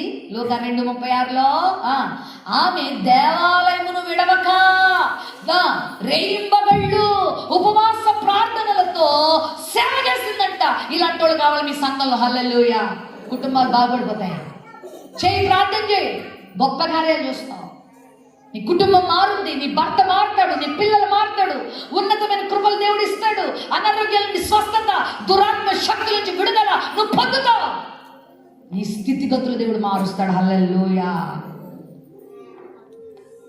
మా మమ్మీ డాడీ సేవ ప్రారంభించినప్పుడు తినడానికి కూడా సరైన ఆహారం ఉండేది కాదు. ఎందుకంటే ఉద్యోగాలు వదిలిపెట్టి వచ్చారంతే. ప్రభు అన్నాడు, మీరు నా సేవ చేయండి. మా డాడీ టెలికమ్యూనికేషన్లో శ్రేష్టమైన ఉద్యోగం. ఇప్పుడు కనుక అదే ఉద్యోగం చేస్తే మా డాడీ చాలా ఉన్నత స్థితికి వెళ్ళిపోయేవారు. ప్రభు చెప్పాడు నా సేవ చేయంటే వదిలిపెట్టేశాడు మా డాడీ. మా అమ్మగారు కూడా ఒక బైబిల్ కాలేజ్లో టీచర్గా జాబ్ చేసేది, బైబిల్ ట్రైనింగ్ అయ్యింది. ఆ బైబిల్ కాలేజ్లో చాలా చక్కగా మంచి పొజిషన్లో ఉంది రాజమండ్రిలో. ప్రభువుని నా సేవ చేయాలి అన్నగా వచ్చేసిన తర్వాత ఇద్దరూ కలిసి ఒక చిన్న పాకలో ప్రార్థన ప్రారంభించి వీధి వీధికి సువార్త చెప్తూ, ఇంటింటికి సువార్త చెప్తూ, అందరికీ ప్రార్థన చేస్తూ మేము ముగ్గురం, నేనే ఫస్ట్, తర్వాత మీ అందరికీ తెలుసు డాక్టర్ జాన్ వెస్లీ గారు, ఆ తర్వాత పాల్ ఇమాన్యుల్ గారు. మేము ముగ్గురం పిల్లలమ్మ తల్లిదండ్రులకి. ఒక్కొక్కసారి మాకు ఆహారం పెట్టడానికి కూడా ఆహారం ఉండేది కాదు. ఇన్ని బియ్యం ఉంటే మళ్ళీ కూర ఉండాలి. అందుకే ఏం చేసేదంటే బియ్యాన్ని ఆ రోట్లో దంచేసి వాటిని జావలా చేసేసి ఇదిగో సూప్ ఇదిగో అని దానికి ఏదో పేరు పెట్టి మాకు అది తాగిపించి మా మమ్మీ డాడీ ఏం తినకుండా ఉండిపోయేవాళ్ళు. మధ్యాహ్నం భోజనం పెట్టాక మళ్ళీ రాత్రి భోజనం ఉంటుందో లేదో మాకు తెలియదు. ఎవరైనా మీలాంటి వాళ్ళు ప్రేమించి వాళ్ళు కోడి గుడ్లు పెడితే మందిరాన్ని తెచ్చేటోళ్ళు. ఒక కోడిగుడ్డు మొదటి గుడ్డు తెచ్చిస్తే ఎంత ఉంటుంది అది, ఎంత గుడ్డు, దాన్ని ఉడకబెట్టి మొక్కలు చేసి మా ముగ్గురికి 3 ముక్కలు పెట్టేది. ఎవరైనా ఒక పండు తీసుకొస్తే ఆ లోపల నా పండు మాగబెట్టి తొక్క మా అమ్మ తినేది. అట్లా మమ్మల్ని పెంచింది. చాలా దీన స్థితి, చాలా బీద స్థితి. కానీ మా అమ్మ లోపలే ఉండేది. అంటే అర్థమేంటి తెలుసా? దేవునితో సహా ప్రతిదీ. ప్రక్క ఊర్లో మా అమ్మమ్మ గారు వాళ్ళ తమ్ముడు ఉండే కానీ ఉండి నాకు మాట్లాడాడు, ఎవరికి మనం ఆలోచించండి, ఎవరికి చెప్పుకుందామా అంతే. ఈ రోజు మా అమ్మ మీకు ఏది వచ్చినా, ఏ శ్రమ వచ్చినా మాకు కూడా చెప్పకండి. ఎవరికి చెప్పండి? చెప్తున్నాను. ఎన్ని అద్భుతాలు మా జీవితంలో, ఎన్ని ఆశ్చర్యకార్యాలు మా జీవితంలో. మోకాళ్ళ అనుభవం, ప్రార్థన అనుభవం, ఉపవాస అనుభవం. స్త్రీలు నేర్చుకోవాలా. ఉపవాసం ఉంటున్నారా మీరు? బాబాయ్ ఉపవాసం ఉంటే షుగర్ బీపీలు డౌన్ ఏమైపో మంచిగా అవుతావుగా. మరి వృద్ధాప్యంలో ఉండి కొంచెం ఆయా రకాల బలహీనతలు ఉంటే తర్వాత సంగతి. నీకు దేవుడు ఆరోగ్యం ఇస్తే ఒక పూట నోరు కట్టుకో, మోకాళ్ళే ప్రార్థన చేయి. నాకు ఒక అమ్మమ్మ గారు తెలుసు. ఆమెకి ఇంచుమించు 65 సంవత్సరాల వయసు. ఇప్పటికే మోకాళ్ళు వేసి ప్రార్థన చేస్తుంది. ఇప్పటికి ఆమె మోకాళ్ళ నొప్పులు లేవు, ఆమె షుగర్ లేవు, బీపీ లేవు, ఏమీ లేవు. మోకాళ్ళు వేసి చేతులతో ప్రార్థన చేస్తాం. ఉందా నీకు ఆ ప్రార్థనా శక్తి? ప్రార్థన ఉందా? చేయి, ప్రార్థన చేయి. నీ ఇల్లు మారిపోతుంది, నీ ఇంట్లో వెలుగు, నీ ఇంట్లో చీకటి శక్తులు వెళ్ళిపోతాయి. మీ గ్రామం వరకు ప్రార్థన చేయాలి, మీ అధికారుల వరకు ప్రార్థన చేయాలి, మీ సేవకుల వరకు ప్రార్థన చేయాలి. మరియా ఊరకనే ధన్యురాలు అవలే, దేవుని కళ్ళల్లో పడిపోయింది. ఎందుకో తెలుసా? ఆమె ఎవరితో సహవాసం చేస్తుంది? ఈ రోజులో చాలా మంది టీవీలతో సహవాసం, సెల్ ఫోన్తో సహవాసం. టైం ఉండట్లే, బాతాకానీలు, ముసలమ్మ ముచ్చట్లు, వాళ్ళ దగ్గర వీళ్ళ దగ్గర కూర్చుని వాళ్ళ గురించి ఎందుకు నీకు? మోకాళ్ళే ప్రార్థన చేయి. గబగబ వంట పని చేసుకో, ఇంటి పని చేసుకో, ఉద్యోగం పని చేసుకో, ప్రార్థన చేయి. ఇస్సాకు పొలంలోకి వెళ్ళి ఏం చేసేవాడంట? ధ్యానం చేశాడు. దేవుని సన్నిధిలో ప్రార్థన చేయడం నేర్చుకుందా. హన్నా దేవుని మందిరంలోకి వచ్చి ఏం చేసింది? ప్రార్థన చేస్తే సమూయేలు దేవుడు ఏం చేశాడు? ఇచ్చాడు. అమ్మా ప్రార్థన చేయండి, మీ పరిస్థితులు మారితే. కృంగిపోకండి, కష్టాలు చూసి నలిగిపోకండి, బాధలు చూసి నిందలు చూసి మా బతుకేంటి అనుకోకండి. నీకు ఒక దేవుడు ఒక అద్భుతమైన సాధనం ఇచ్చాడు. ప్రార్థన చేయి, దేవుడు అద్భుతాలు నీ జీవితంలో చేస్తాడు. హల్లెలూయా. 3వ మాట చెప్పి ముగించేస్తాను. ఈమె దీన స్థితిని కలిగి ఉంది, దేవునితో సహవాసాన్ని కలిగి ఉంది. 3వది ఈమె సమర్పణ కలిగి ఉంది. హల్లెలూయా. ఏం కలిగి ఉంది? సమర్పణ అని చెప్పి. కొంతమంది పెదాల మీద పప్పలు వండుతారు. దేవుడు అంటే నాకు ఎంత ఇష్టమో, ఆయన లేకుండా నేను ఉండలేనండి. దేవుని కొరకు ఏమైనా చెయ్యాలన్నప్పుడు ఇంకా అడ్రస్ ఉండరాదు, సమర్పణ ఉండదు. అమ్మ నా చీర నలిగిపోతుంది, నా చెయ్యి నొప్పి వచ్చేస్తుంది, చెమట కార్చేయడమే. పాపం కొరకు లోకంలో ఎంతమంది చెమట కారుస్తున్నారో చూడండి. మా డాడీ చెప్పేవాడు, సినిమా చూడాలంటే 3 కిలోమీటర్లు నడుచుకొని సినిమా హాల్కి వెళ్ళాలంట. ఆ రోజుల్లో వెళ్ళేవారంట. అలాగా మనం 3 కిలోమీటర్లు నడిచి మందిరం పోతున్నాం, వస్తున్నామా? దేవుడి కొరకు ఏమైనా ప్రయాసపడుతున్నామా?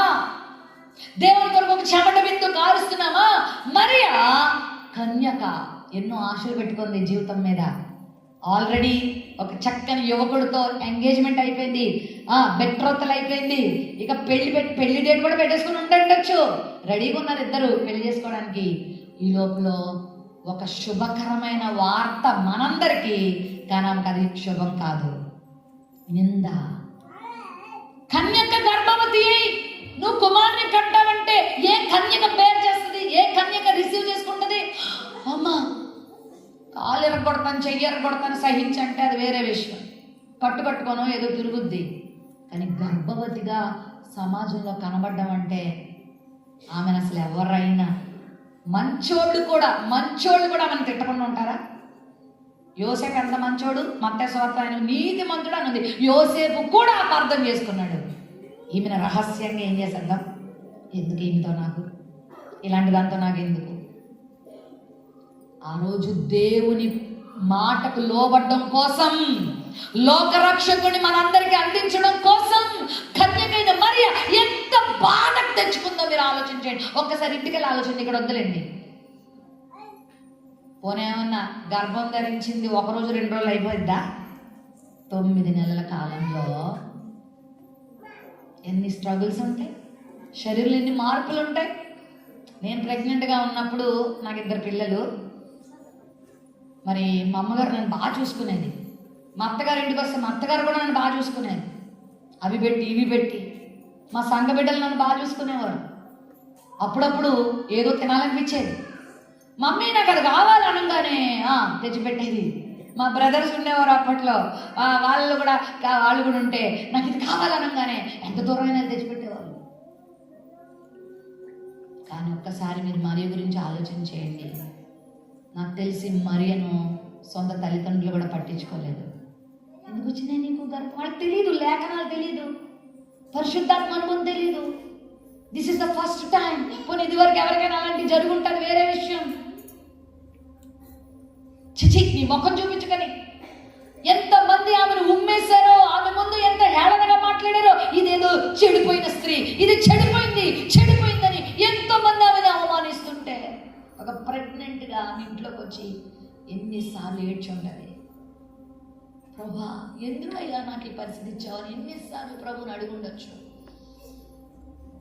ఆకలేసిన కడుపు నింపేవాళ్ళు లేరు, ఏదైనా తినాలనిపించినా పెట్టేవాళ్ళు లేరు. మీరు గమనిస్తే వాళ్ళిద్దరే బెత్లెహేముకు వెళ్ళినప్పుడు సత్రంలో కూడా వారికి ఏమి ఇవ్వలేదు స్థలం. ప్రసవ దినాలు నిండినప్పుడు యేసు ప్రభువుని చాలామంది అనుకుంటారు పశువుల పాకలో పుట్టాడు అనుకుంటారు. పశువుల పాకలో పుట్టలేదు, రోడ్డు మీదే కనేసింది. అందుకే యేసు ప్రభు దరిద్రుడుగా వచ్చాడని ఉంది బైబిల్లో. దరిద్రులు అంటే ఎవరో చెప్పినా, రోడ్డు మీద పుట్టి రోడ్డు మీద బతికే వాళ్ళని దరిద్రులు అంటారు. వాళ్ళకి ఇల్లు వాకిళ్ళు ఉండవు. మనలాంటి వాళ్ళు కూడా చేర్చుకుంటామా?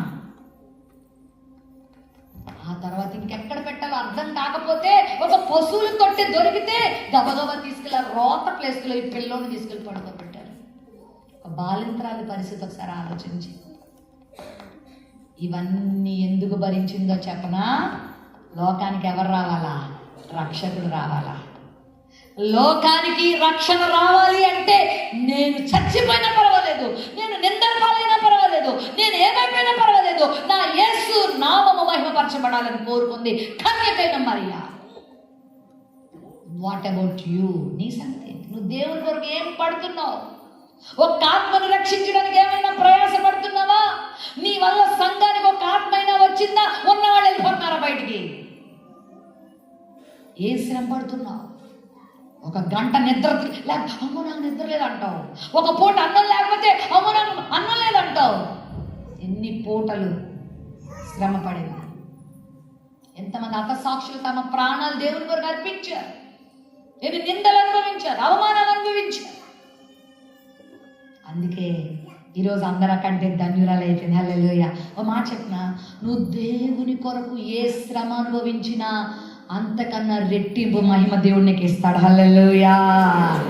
అదే వృధా అయిపోదు. కొద్ది కాలమే శ్రమ, ఎక్కువ కాలం మహిమ. కొద్ది కాలమే భోగం లోకంలో, ఎక్కువ కాలం ఏముంది? ఉంది పెద్ద కుందు నరకంలో. కొద్ది కాలం నువ్వు శ్రమ అనుభవిస్తే ఎక్కువ కాలం, శాశ్వత కాలం జీవం అనుభవిస్తావు. ఈ లోకంలో సుఖాలను కనుక నువ్వు ప్రేమిస్తే రాబోతుంది భయంకరమైన దుఃఖం, అగ్ని ఆరదు, పురుగు చాలు, యాతన. ఈరోజు నా ప్రశ్న, ధన్యురాలుగా ఉండాలని కోరుకుంటే మనం కూడా ప్రభు కొరకు శ్రమిద్దాం, ఆత్మల రక్షణ కొరకు ప్రయాసపడదాం, సువార్త ప్రకటిద్దాం, సంఘములో సహకరిద్దాం, ప్రేమిద్దాం. ఎంతమంది నీలాంటి స్త్రీలు, ఎన్ని కుటుంబాలు లోకంలో పడి చెడు తిరుగుతుంటే వాళ్ళకి శిలువమూర్తిని ప్రకటిద్దాం, పరిచయం చేద్దాం. నాకు తెలిసిన ఒక అమ్మాయి ఉంది, ఒక దైవజనుడు చెప్తే విన్నాను నేను. ఒక బ్రాహ్మణ కుటుంబానికి చెందిన అమ్మాయి, వాళ్ళ నాన్నగారు ప్రొఫెసర్ బాపట్లలో. అయితే అమ్మాయి కాళ్ళు చేతులు పనిచేయవు, మంచం మీద ఉంటుంది. వాళ్ళ తండ్రి యేసు ప్రభుని నమ్ముకున్నాడు ఎవరో చెప్తే, తద్వారా ఈమె కూడా ప్రభుని నమ్ముకుంది. అయితే కొద్ది కాలానికి తండ్రి చనిపోతాం ఒక్కటే మిగిలిపోయింది.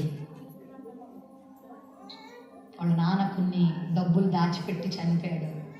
ఆమె బ్రతికినంత కాలం ఆ డబ్బులతో బ్రతుకుతుందని. అయితే ఆమెకు ఒక ఆశ కలిగింది, నేనేదో ఒక రోజు ఈ లోకంలో చనిపోతాను, మరి నా ద్వారా కొన్ని ఆత్మలు ప్రభు దగ్గరికి రావాలి. నేనేం చేయాలి? కాళ్ళు చేతులు ఉన్న మనమే ఏం చేయలేకపోతున్నాం, మరి ఆ పిల్ల ఏం చేస్తుంది? ఆ పిల్ల ఒక తీర్మానం చేస్తుంది, ఆ పిల్లకి నిద్ర పట్టదు, ఎందుకంటే భయంకర నొప్పులు ఉంటాయి. ఏం పని చేయవు ఆమెకి. ఆమెకు ఒకళ్ళు తినిపియాలి, ఒకళ్ళు ఆమెను ఎత్తుకుని తీసుకెళ్ళాలి. ఒక పని అమ్మాయిని పెట్టారు. బయటకి ఏమైనా తీసుకెళ్ళాలంటే ఒక రిక్షా వాడిని మాట్లాడి డబ్బులు ఇస్తే బయటకు తీసుకెళ్తాడు. ఆ పిల్ల ఏం చెప్పింది తెలుసా? అమ్మాయి ఏం చెప్పింది తెలుసా? అంకుల్ నన్ను పలానా హాస్పిటల్కి తీసుకెళ్ళవా? ఆ హాస్పిటల్ బయట నన్ను పడుకోబెట్టవా? దుప్పటేస్తాను. ప్రొఫెసర్ గారు, అమ్మాయివి ఆ హాస్పిటల్ బయట ఎందుకు అమ్మ పడుకోబెట్టడం అంటే, నేను ఈ బయటకు వచ్చే వాళ్ళందరికీ ఏం చెప్తాను? సువార్త. అందరికీ సువార్త చెప్తుంటే అందరూ అనుకున్నారు అడుక్కునేది ఏమనుకుని డబ్బులు వేసేవాళ్ళంట. నాకు డబ్బులు వద్దండి, ఇదిగో యేసు ప్రభు మన కొరకు పుట్టాడండి. ఆయన నమ్ముకుంటే పరలోకం ఉంది, ఆయన నమ్మకపోతే నరకం ఉంది. మీరు యేసు ప్రభు నమ్ముకోండి, మీ బ్రతుకులు బాగుపడతాయని చెప్తే కొంతమంది నవ్వుకుంటూ వెళ్ళిపోయారు, కొంతమంది తిట్టుకుంటూ వెళ్ళిపోయారు, కొంతమంది రాళ్ళేసి వెళ్ళిపోయారు, కొంతమంది డబ్బులు వేసి వెళ్ళిపోయారు. కొంతమంది నిలబడి విని రక్షణ పొందేవారంట. హల్లెలూయా. ఒకరోజు హాస్పిటల్ దగ్గర, ఒకరోజు కాలేజ్ దగ్గర, ఒకరోజు షాపింగ్ మాల్స్ దగ్గర ఆ బిడ్డ పడుకుని ఎండలో ఒక అడుక్కునే స్త్రీలాగా అక్కడ పండబెట్టేవాడు సువార్త చెప్తే మీరు నమ్ముతున్నారా? ఆమె మరణించేసరికి 600 మందిని ప్రభు దగ్గర నడిపించింది. ఆమె హల్లెలూయా అంటే ఒక సంఘాన్ని తయారు చేసింది. ఒక కాళ్ళు చేతులను పని చేయని స్త్రీ. మీ సంగతి ఏంటి? నీ ఇంటి వారిని రక్షించగలుగుతున్నావా? నీ ఇంటి పక్క వారి కొరకు దేవుని కొరకు ఏమైనా భరించగలుగుతున్నావా? ఒక శ్రమ భరిస్తేనే నువ్వు దేవుని కొరకు ఏమైనా చేయగలుగుతావు. ఖర్చు పెట్టాలి, డబ్బు ఖర్చు పెట్టాలి, నీ బలాన్ని ఖర్చు పెట్టాలి, నీ సమయాన్ని ఖర్చు పెట్టాలి, నీ జీవితాన్ని ప్రభువుకి అర్పించాలి. నాకు తమ్ముడు పాస్టర్ గారు చెప్తున్నాడు తన సాక్ష్యం. చాలా మంది యవన బిడ్డలు తమ జీవితాన్ని ఎందుకు సమర్పిస్తున్నారు? లోకం రక్షకుని తెలుసుకోవాలి, లేకపోతే రక్షకుడు లేకపోతే ఎక్కడికి వెళ్తారు? శిక్షలోకి వెళ్తారు. నేడు రేపు యేసు ప్రభు వచ్చేస్తున్నాడు రెండోసారి. మరియమ్మ గర్భంలో మోసింది, కానీ నువ్వు యేసేని నీ భుజాల మీద, నువ్వు గర్భాన్ని మోయాల్సిన అవసరం లేదు. ఇప్పుడు నువ్వు యేసేని నీ భుజం మీద పోయి యేసేని లోకానికి పరిచయం చేయి.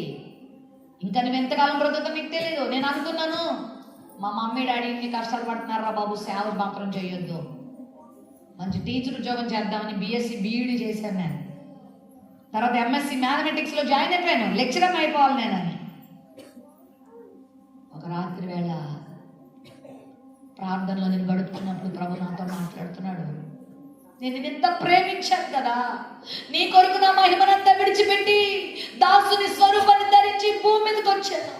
నీ తల్లిని నీ తండ్రిని నీకు మాదిరిగా పెట్టాను, వారికి ప్రథమ కుమార్తెగా నిన్ను ఇచ్చాను. ఈ సేవకులు ఇంట్లో నేను ఎందుకు పుట్టించానో తెలుసా? నువ్వు నా సేవ చేస్తావని. ప్రపంచంలో టీచర్లు కొదువు లేదు, లెక్చరర్లు కొదువు లేదు, డాక్టర్లు కొదువు లేదు, యాక్టర్లు కొదువు లేదు, సేవ చేసేవాళ్ళు లేరు. ఇంతమంది నశించిపోతున్నారు, యవనస్తులు నశించిపోతున్నారు, ఎన్నో కుటుంబాలు నశించిపోతున్నాయి. నువ్వు నా సేవ చేయవా అని కల్వరి సిలువలో నిన్నెంత ప్రేమించానని ప్రభు తన ప్రేమను నా కళ్ళ ముందు తీసుకొచ్చినప్పుడు నమ్ముతున్నారా? ఆ రాత్రి నా జీవితాన్ని ప్రభుకు సమర్పించుకున్నాను. నా జీవితాలు 1,000,000 జీవితాలు ఇచ్చిన నీ రుణం నేను తీర్చుకోలేను ప్రభా. నన్ను ఒక కుక్కలాగా నక్కలాగా పుట్టించలేదు, నాకు మనిషి జీవితం ఇచ్చావు, నా కొరకు నువ్వు ప్రాణమే పెట్టావు, నీ కొరకు బ్రతుకుతానయ్యా, నన్ను వాడుకో అయ్యా అని నా జీవితాన్ని నా ప్రభువుకి అప్పగించాను. అప్పటికి మా నాన్నగారు చిన్న సేవకుడు రాజమండ్రిలో. మా నాన్నగారి పరిచర్యలో నేను సండే స్కూల్స్ చెప్పడం, మా డాడీతో పాటు ప్రార్థనలకు వెళ్దాం, అనేకుల్ని బలపరచటం అన్నీ మా నాన్నగారిని చూసి మా అమ్మగారిని చూసి నేర్చుకున్నాం. అర్ధరాత్రులు 12 అయిపోయింది ఇంటికి వచ్చేసరికి మన రాత్రులు మోకరించి ప్రభా మా రాజమండ్రి పట్టణాన్ని రక్షించు, యవనస్తులు రక్షించు అని ప్రార్థన చేస్తూ ఉండేదాన్ని. ఆ సంఘంలో ఎంతమంది యవనస్తులు చెడిపోతూ ఉండేవాళ్ళు, వాళ్ళ కొరకు ప్రార్థన చేస్తూ ఏడుస్తూ ప్రార్థన చేస్తుండేదాన్ని. మా తమ్ముళ్ళు దేవుడు వాడుకుంటాడని నేను అనుకోలేదు. మా జాన్విస్లీ గారు కూడా పైలట్ అయిపోవాలి, ఏరోనాటికల్ ఇంజనీర్ అయిపోవాలి అనుకున్నాడు. ఆశ్చర్య రీతిగా మా సహోదరుని దేవుడు లేపుకున్నాడు. యవనస్తుల మధ్యలో పరిచర్య చేయడానికి వాడుకోవడం మొదలుపెట్టాడు. తనతో పాటు ఆయా ప్రాంతాలు వెళుతూ అనేక మంది యంగ్ గర్ల్స్ని, తన యవన పురుషుల్ని తాను బలపరుస్తుంటే అనేక మంది ఆడపిల్లల్ని బలపరుస్తూ ఆయా ప్రాంతాలు తిరుగుతూ, నాకేం ట్రైనింగ్లు లేవు. మీ పాస్టర్ గారి మంచి ట్రైనింగ్ ఉంది, నాకే ట్రైనింగ్లు లేవు. ట్రైనింగ్ చేయాలని ఆశ ఉండేది కానీ టైం దొరకలేదు నాకు. సేవలో నిరంతరం ప్రభుత్వం ఒకటి అన్నాను, నువ్వు ఏ పని చెప్తే ఆ పని కొరకు చేస్తాను. మీకు తెలుసా, మైక్ పట్టుకోమంటే మైక్ పట్టుకుంటాను, చీపురు పెట్టుకుని బాత్రూమ్ కడగమని నేను కడుగుతాను. నా ప్రభు పనిలో ఇది తక్కువైంది ఇది ఎక్కువైంది ఏమీ లేదు. ఏదైనా ప్రభు పని ఆశీర్వాదకరమైంది. హల్లెలూయా. నా జీవితం అంతా ప్రభుకి ఇచ్చాను. నా యవ్వన జీవితం అంతా ప్రభు కొరకు అరగదీశాను. ఎన్నో రాత్రులు నిద్ర ఉండేది కాదు, ఎన్నో రోజులు ఆహారం సరిగా ఉండేది కాదు. ఎప్పుడో మీటింగ్ అయ్యాక 1 గంట 2 గంటలు భోజనం పెడితే అరిగేది కాదు. వచ్చేటప్పుడు వాక్తులు చేసుకొని పేషెంట్ అయిపోతూ ఉండేదాన్ని. వివాహం అయింది, ఒక సేవకుడితో దేవుడు నాకు వివాహం చేశాడు, కాలేబ్ గారితో. నా పిల్లలు 2 పిల్లలు నాకు ఇచ్చాడు. ఈ రోజు వరకు నేను, నా కుటుంబం, అటు మా అత్తింటి కుటుంబం, ఇటు మా పుట్టింటి కుటుంబం, అందరం దేవుని సేవే. ఎప్పుడైనా మా అమ్మగారి ఇంటికి వెళ్తే రెస్ట్ తీసుకుందాం అనుకుంటాను, అక్కడికి వెళ్తే అక్కడ సేవ. మా చిన్న తమ్ముడి దగ్గరికి వెళ్ళి అక్కడ రెస్ట్ తీసుకుందాం, మా చిన్న తమ్ముడి దగ్గర సేవ. మా అత్తగారి ఇంటికి వచ్చి పోనీ ఇక్కడ కాసేపు ఉన్నాడు, ఇక్కడ సేవ. నిరంతర సేవ. ఈ సేవలో ఆనందిస్తూ సంతోషిస్తూ మీలాంటి గ్రామాలకి, ఆయా ప్రాంతాలకు వెళ్ళి దేవుని సువార్త ప్రకటిస్తూ, ఏమో నా ఆఖరి శ్వాస ఎప్పటి వరకు నాకు తెలీదు, అప్పటి వరకు ఈ జీవితం ద్వారా దేవునికి మహిమ. హల్లెలూయా. దేవుడే విడిచిపెట్టలేదు, దేవుడే మర్చిపోలేదు. నన్ను ఎక్కడెక్కడ గనపరచాలి అక్కడ గనపరచాడు. ఒకవేళ నేను ఒక టీచర్ని అయి ఉంటే ఓ 10 మంది పిల్లలకు పాఠాలు చెప్పుకునేదాన్నేమో, ఏదో ఒక 50,000 60,000 జీతం తెచ్చుకునేదాన్నేమో. కానీ ఈరోజు నన్ను దేవుడు అన్ని విషయాల్లో నిలబెట్టాడు, బలపరిచాడు, ఘనపరిచాడు, అనేకులకు ఆశీర్వాదకరం. నిన్ను కూడా చేస్తాడు. ఈ 3 పనులు చేసి ధన్యులం అవుదామా? తలలు వంచండి, ప్రార్థన చేసుకుందాం. ఇదే నిజమైన క్రిస్మస్. నువ్వు ఒక నక్షత్రం వలె ప్రకాశించి అనేకుల్ని ప్రభు వైపు త్రిప్పి మరియ వలె ధన్యురాలిగా మారడానికి క్రిస్మస్. అందరండి మోకాళ్ళు వేయడానికి ప్రయత్నం చేయండి.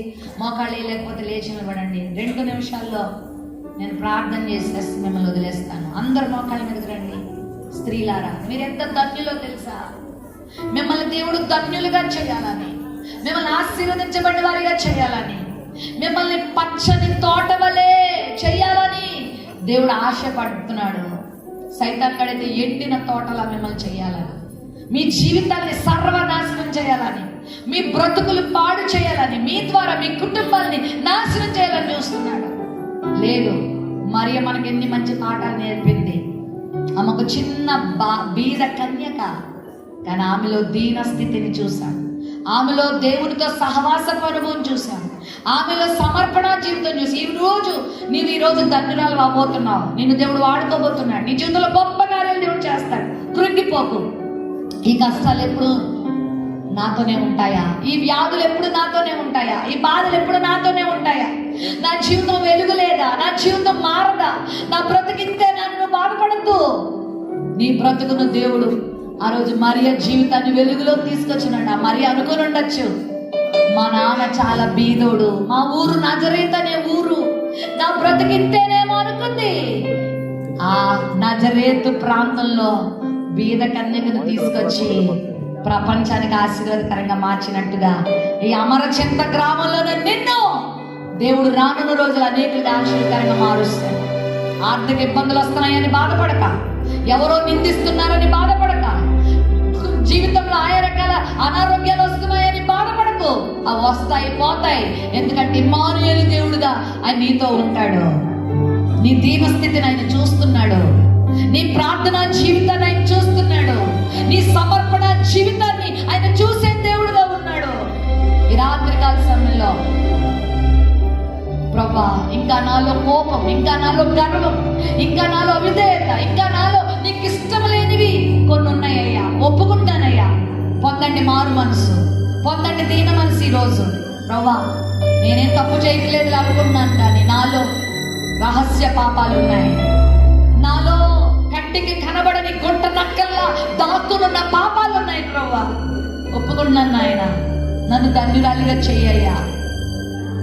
ఈ లోకం మట్టుకే మన జీవితం కాదండి, నిత్య రాజ్యంలో కూడా నువ్వు మహిమ పొందబోతున్నావు.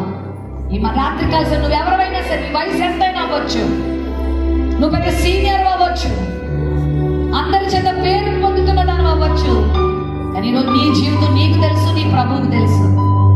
మనుషులకి తెలియకపోవచ్చు నీ అంతరంగ జీవితం. ఈరోజు ప్రభువా నాకు దీన స్థితి దయచేయి, నాకు దీన మనసు దయచేయ. ఈ లోకంలో నేను దేనిని బట్టి అతిశయించకూడదయ్యా. నీ రంగును బట్టి, నీ ఎత్తును బట్టి, నీ డబ్బును బట్టి, నీ ఆస్తి ఐశ్వర్యాన్ని బట్టి, నీ బ్యాక్గ్రౌండ్ బట్టి, నీ అత్తింటిని బట్టి, పుట్టింటిని బట్టి అతిశయించొద్దు. దేవుని బట్టి అతిశయించు. నీ చదువును బట్టి, ఉద్యోగాన్ని బట్టి వద్దే వద్దు. ప్రార్థన జీవితాన్ని నేర్చుకో. నీకు ఈ లోకల్ ఎవ్వరు లేకపోవచ్చు అండగా, నీ ప్రభు ఉన్నాడు నీకు అండగా. ఆయన శ్రీమంతుడు, సర్వ సృష్టికర్త, ఆయనకు అసాధ్యమైన ఏది లేదు. ఈరోజు నీ బాధలు తీర్చలేనంత నిస్సహాయుడు కాదైన. ఏ చిన్న సమస్య అయినా, పెద్ద సమస్య అయినా రా ప్రభు పాదాలు పట్టుకో. దేవునితో సహవాసం చేయి, వాక్యం ధ్యానం చేసుకో, ప్రార్థన చేయి, సువార్త సేవ చేయి, దేవునితో మాట్లాడటం నేర్చుకో. ఎంతమంది భక్తులు గంటలు గంటలు దేవునితో సహవాసం చేశారు. మోషే 40 రాత్రి మగలు సీనాయి కొండ వదలలేదే. ఈ రాత్రి ప్రభువా నీ పాదాలు పట్టుకోవడం నాకు నేర్పించయ్యా. దేని గురించి చింతపడద్దు గాని ప్రతి విషయంలో ప్రార్థన విజ్ఞాపనముల చేత కృతజ్ఞతాపూర్వకంగా మీ విన్నపాలు తెలియచేయమన్నాడు. ఉపవసించి ప్రార్థించడం నేర్చుకో తల్లి, గొప్ప జవాబులు పొందుతావు. నీ జీవితంలో చీకటి పారిపోతుంది, నీ జీవితంలో వెలుగునిస్తాడు. నీ నోటి నిండా నవ్విస్తాడు, నీ గుండెల నిండా శాంతినిస్తాడు, సమాధానాన్ని ఇస్తాడు. అద్భుతాలు నీవు జీవితంలో పొందుతావు. డాక్టర్లు చేయలేనివి, అధికారులు చేయలేనివి, లాయర్లు చేయలేనివి దేవుడు నీ జీవితంలో చేయగలడు. నువ్వు ప్రార్థన చేస్తే. సమర్పణ. ప్రభా నాలో సమర్పణ జీవితం, నీ కొరకు నేను ఏం చేయలేకపోతున్నాను, నీ కొరకు పని చేస్తానయ్యా.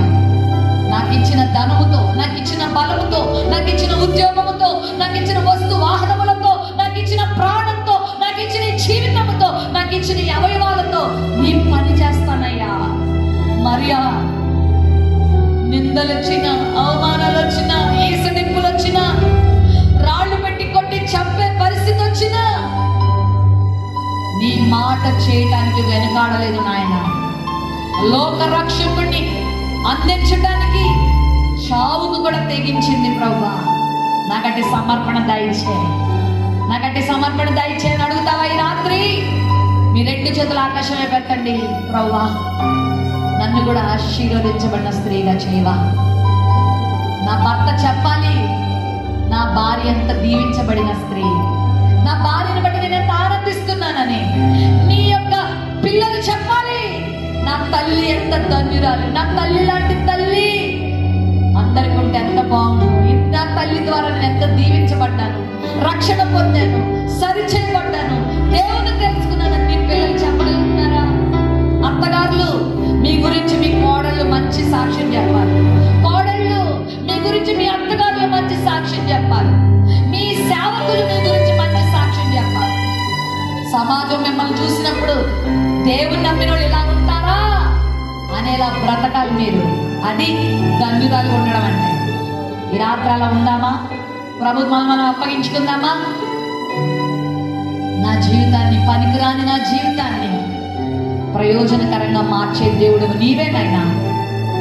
మరియా ఎంత చదువుకుందో, ఎంత అందగత్తో, ఎంత భాగ్యవంతురాలో బైబిల్లో లేదు. నీ చదువు, నీ అందం, నీ ఉద్యోగాలు దేవునికి అక్కర్లే. నీ హృదయ సమర్పణ దేవునికి చాలు. నిన్ను అద్భుతంగా దేవుడు నిలబెడతాడు, నిన్ను నిలబెడతాడు, అనేకులకు ఆశీర్వాదకరంగా మార్చుకుంటాడు. ఈరోజు ప్రభుకి మనం అప్పగించుకుందాం. నీ జీవితంలో అద్భుతాలు చేసే దేవునికి నీ జీవితాన్ని అప్పగించుకో. హల్లెలూయా, హల్లెలూయా, హల్లెలూయా.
కళ్ళారా చూడాలని కోరుకుంటున్నాను. పనికిరాని నా జీవితాన్ని మరియానగా చేదైన జీవితం, మరి ఎలాంటి చేదు జీవితాన్ని మధురంగా చేసిన దేవుడు నా జీవితాన్ని కూడా అలా చేయాలని ఆశపడుతున్నాను. నేను కూడా రాబోతున్న 2026 సంవత్సరంలో ప్రభు మహిమార్థమైన పాత్రగా బ్రతకాలని, నా జీవితంలో గొప్ప కార్యాలు జరగాలని ఆశపడుతున్నాను అన్నవారు మీ కుడి హస్తాన్ని గట్టిగా పైకెత్తండి. నేను మీ కొరకు ప్రార్థన చేస్తాను. ప్రేమ నమ్మకం కలిగిన మా తండ్రి, నీ మాటకు లొంగి తమ హస్తాలు నీ వైపు చాపిన నీ బిడ్డల కొరకు నేను ప్రార్థన చేస్తున్నాను. మరి ఎవలే వీరి జీవితాలు కూడా చేదుభరితమైనవే కావచ్చు, కానీ మరి ధన్యురాలైంది. మరి జీవితంలో గొప్ప కార్యాలు జరిగాయి. నీ బిడ్డల జీవితంలో కూడా గొప్ప కార్యాలు జరుగును గాక, స్వస్థత కార్యాలు జరుగును గాక, కుటుంబాల్లో అద్భుతాలు జరుగును గాక, వీరి ప్రార్థనలు నువ్వు విందువు గాక, వీరికి మేలు చేయుదువు గాక. అయితే మరి వలె జీవించే కృప కూడా నీ బిడ్డలందరికీ దయచేయమని, పరిశుద్ధ జీవితం, దీన మనస్సు, మారు మనస్సు, ప్రార్థన జీవితం, సమర్పణ సేవా జీవితం నీ బిడ్డలందరికీ దయచేయమని కోరుతూ యేసు నామములో ప్రార్థించి వేడుకొచ్చున్నాం తండ్రి. అందరూ చెప్పండి ఆమేన్. బయట ఉన్న వారు కూడా చెప్పండి ఆమేన్. దయచేసి కూర్చోండి. దేవుడు మీ అందరిని దీవించుగాక. మరింత లోతుగా దేవుల్లో ఎదగండి, ఫలించండి, వర్ధిల్లండి, దేవునితో ఎక్కువ సాహసం చేయండి. ఇంకా మీ అందరికీ 2026 సంవత్సరం దేవుడు బహుమానంగా ఇవ్వాలని కోరుకుంటున్నాను. I wish you happy Christmas and A happy new year also. నూతన సంవత్సరం మీరు అందరూ జీవించాలా, అనేకులకు ఆశీర్వాదకరంగా బ్రతకాల. అంటే దేవుడు మీ అందరికి ఇచ్చింది దాక. God bless you.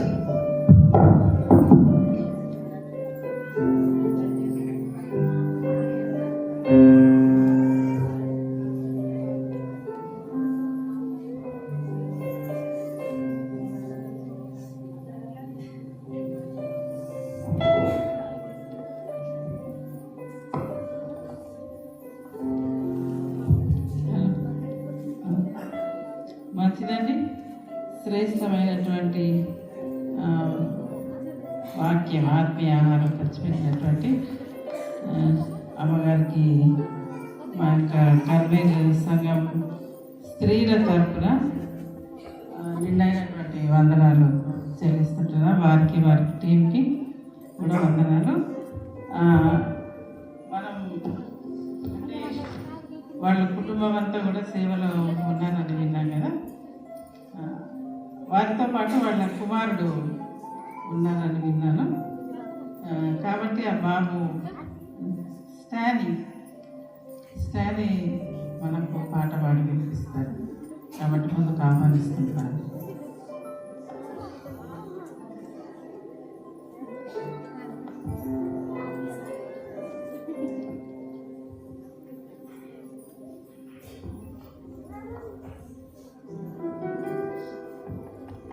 Praise lord. నా పేరు ఈతన్ స్టాన్లీ. అసమానుడైన వాడు అనే పాట పాడి దేవుని మహిమపడుతుంది.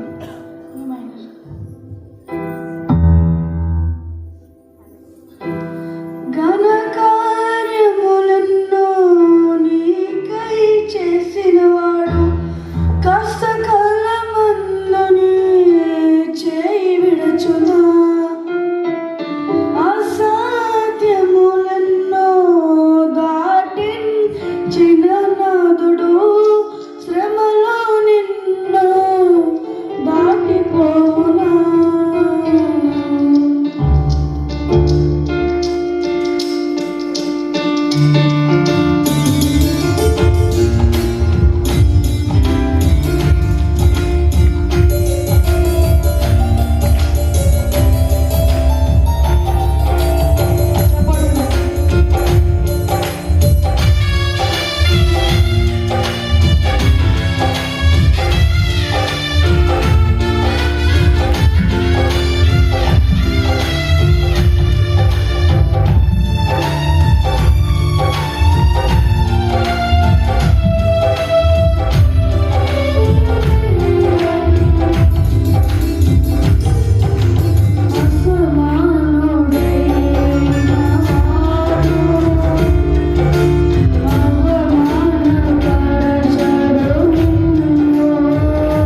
పెద్ద పాట చాలా అంటే సింగర్స్ పాడినట్టు కదా, చాలా బాగా పాడాడు.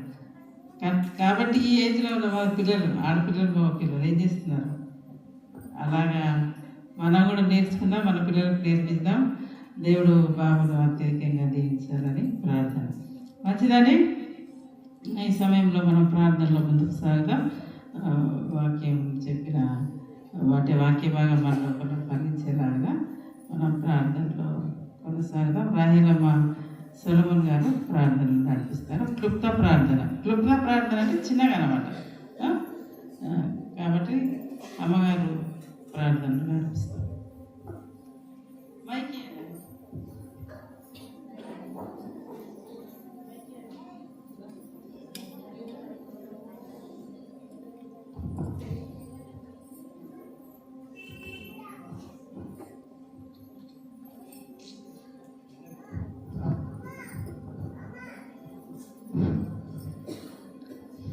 మమ్మల్ని మిక్కిలిగా ప్రేమించిన నా యేసయ్య నా ప్రభువా, నీ పాదముల వందనములు స్తోత్రములు. తండ్రి దేవ, మంచి దేవుడు, మహానీట కరుడ, నీ ఘనమైన పాదములకు వందనములు స్తోత్రములు చెల్లిస్తున్నాను.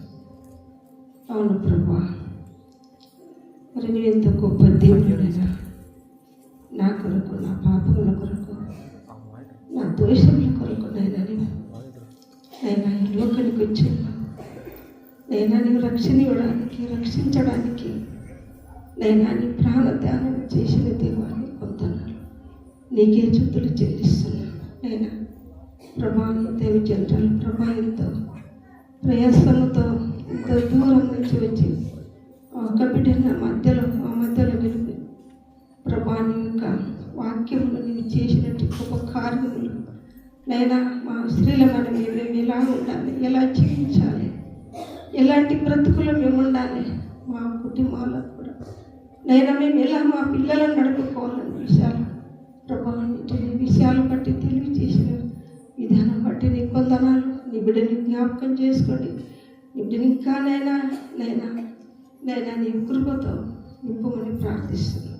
ఈ నెల మేము కూడా మేమందరం నైనా మరి నైనా నీ సన్నిధిలో నైనా మరి అలాంటి ప్రవక్తలుగా నైనా మేము ఓడబడాలని నీ సన్నిధిలో నైనా మేము అడుగుచుండగా నీవే నా ప్రార్థన ఆలకించి అంగీకరించి అడిగిన అడుగులు నెరవేర్చే దేవుడు